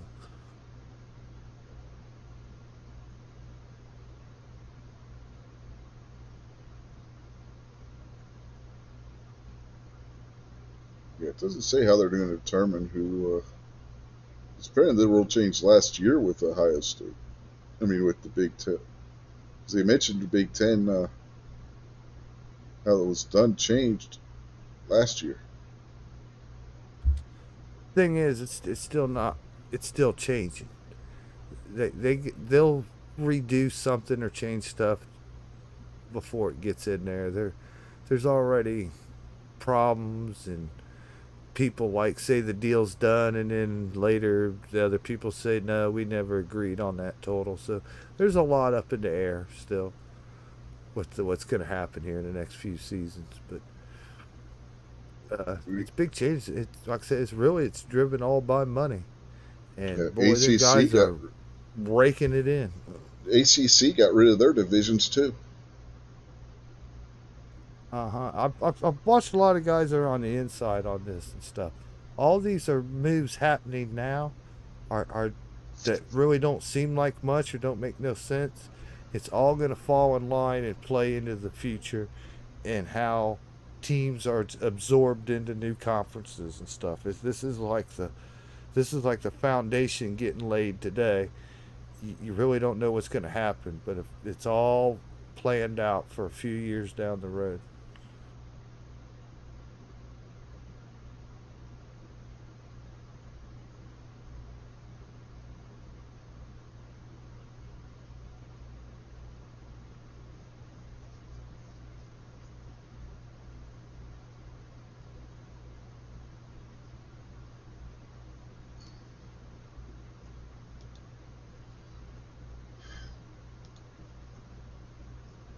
It's been a while since I followed college football that closely. But I knew at one point there was a rule that if you had 12 or more teams, you had to have the two divisions and a conference championship game. But apparently that changed. I will admit we do have one problem here at Ohio State. We got a problem with the field. That's why all our players and shit were getting hurt last year. They put in this new field that was supposed to be like better and safer and you could run faster, but everybody started getting hurt. And as it's turned out, other teams that have the same field, they had unusual number of That injuries too. that hybrid real grass and fake grass shit. And the NFL teams, some of them have tried it and they have Mm-hmm. injuries too. What they call it, So, like sports field or something, sports grass, something shit like uh, that. it was new Yeah. and like, damn, like a run. Like Sports turf. That's what they call it. They call it sports turf. we need a new field. Yeah. That obviously has to go. I mean, sue them. Like, make them replace it. Something, I don't know, but that field's got to go. Mm-hmm. Uh, but we're getting $200 million fix-up renovation on the stadium, and that field's just got to go, man. I mean, Yeah, latest incarnation of AstroTurf. yeah, Man, I tell you what, when I was in high school, the stadium we played in for regular season games was on a grass field. Playoff games were played in Three River Stadium. You could tell a fucking difference between an actual natural grass field and fucking AstroTurf and concrete. AstroTurf and concrete, there was no give when you hit that ground. None. I remember the AstroTurf cleats and shit. Mm-hmm. I hated playing on that field. I don't even want to Road think. rash to the max with that shit too. Oh, basically, you're playing on green plastic carpet. But yeah, this new field fucked us last year, and so far as we know, it's the same field this year. But man, it's got to go. That shit's got to go. I still think AstroTurf was partially responsible for me fucking my knee up.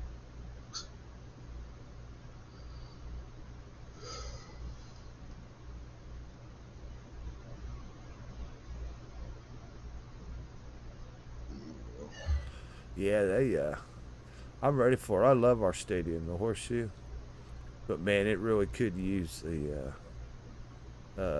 good facelift and cleaning and shit. It's like, well, last year it was 100 years old. So it started like small, and they just kept building around it. So like the inner parts of it is like the old original shit, and then everything around the outside has been added over the years. And there's like, So basically, they did like they did in Chicago with Soldier Field. so it's like different shades of concrete, Mm-hmm. different shades of rock, 100-year-old fucking beams everywhere and shit. Yeah, it needs it. It's not that it's trash. It's just that it's old. It needs a facelift, that's for sure. But there's still so much cool shit there, though. Like on our stadium, there's a flagpole and a flag for every single Big Ten team in the league that blows up there during the games, right? When the pennant flags. Mm-hmm. If you're inside, like walking the stairs going up the flights in outside the stadium, you get to the outside walls of like the stadium long ago, and they didn't use flags. They used they just like hand painted like the logo of the other teams. All that stuff's still there. You could just walk by and see it and shit. Like that's where it was 100 years ago. I mean, there's a lot of history shit there, but it just needs a facelift, man. If they could just like skim coat everything and make it new again, that's what it needs. Yeah. Pitt Stadium, I don't even think it's there anymore. I think UPMC bought that and had the place demolished and built some hospital expansion where Pitt Stadium used to be. Pitt Stadium was right up the street from Children's Hospital. Of course, Children's Hospital ain't where Children's Hospital used to be either. They moved that to a different section of the city. Wasn't even that old as far as like hospitals are concerned.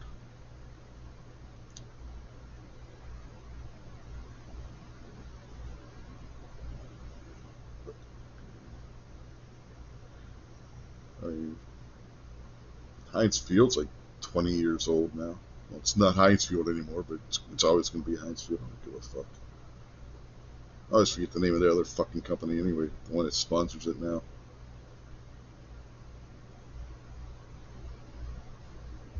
I forget where it is. I think it's in Georgia. A fucking high school is in the middle of building a $60 million football field. A high school. Yeah.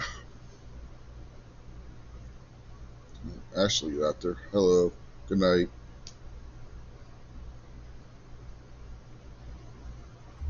Yeah, that's a lot of money, man. Mm-hmm. Fucking $60 million and it's a high school. That's something I was expecting in Texas. Texas is crazy about college football. Yeah, I think it's Georgia.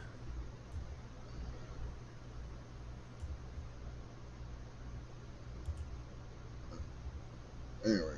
Did you just do the Fetterman, Rich? Did you just say hello, good night? Well, yeah, but intentionally. Word. What's What up, time Ashley? I guess have a good night. Huh? I just read what she said, so that's what made sense. Like she said, "Have a good night," so you were saying good night. Like, Yeah, hello and good night at the same time. right? Okay. I wasn't paying that close attention. Yeah.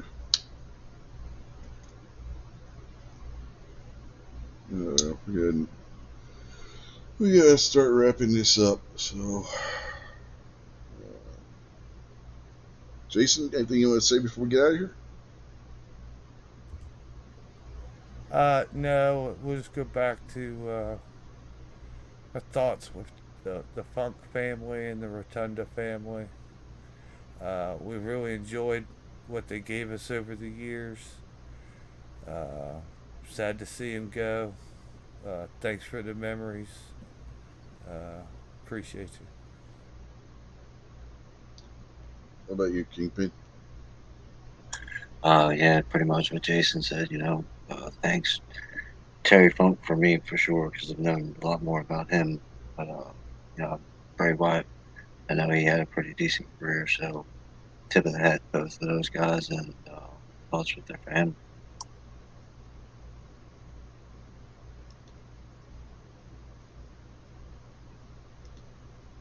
Yeah, I mean, sad week in wrestling for sure.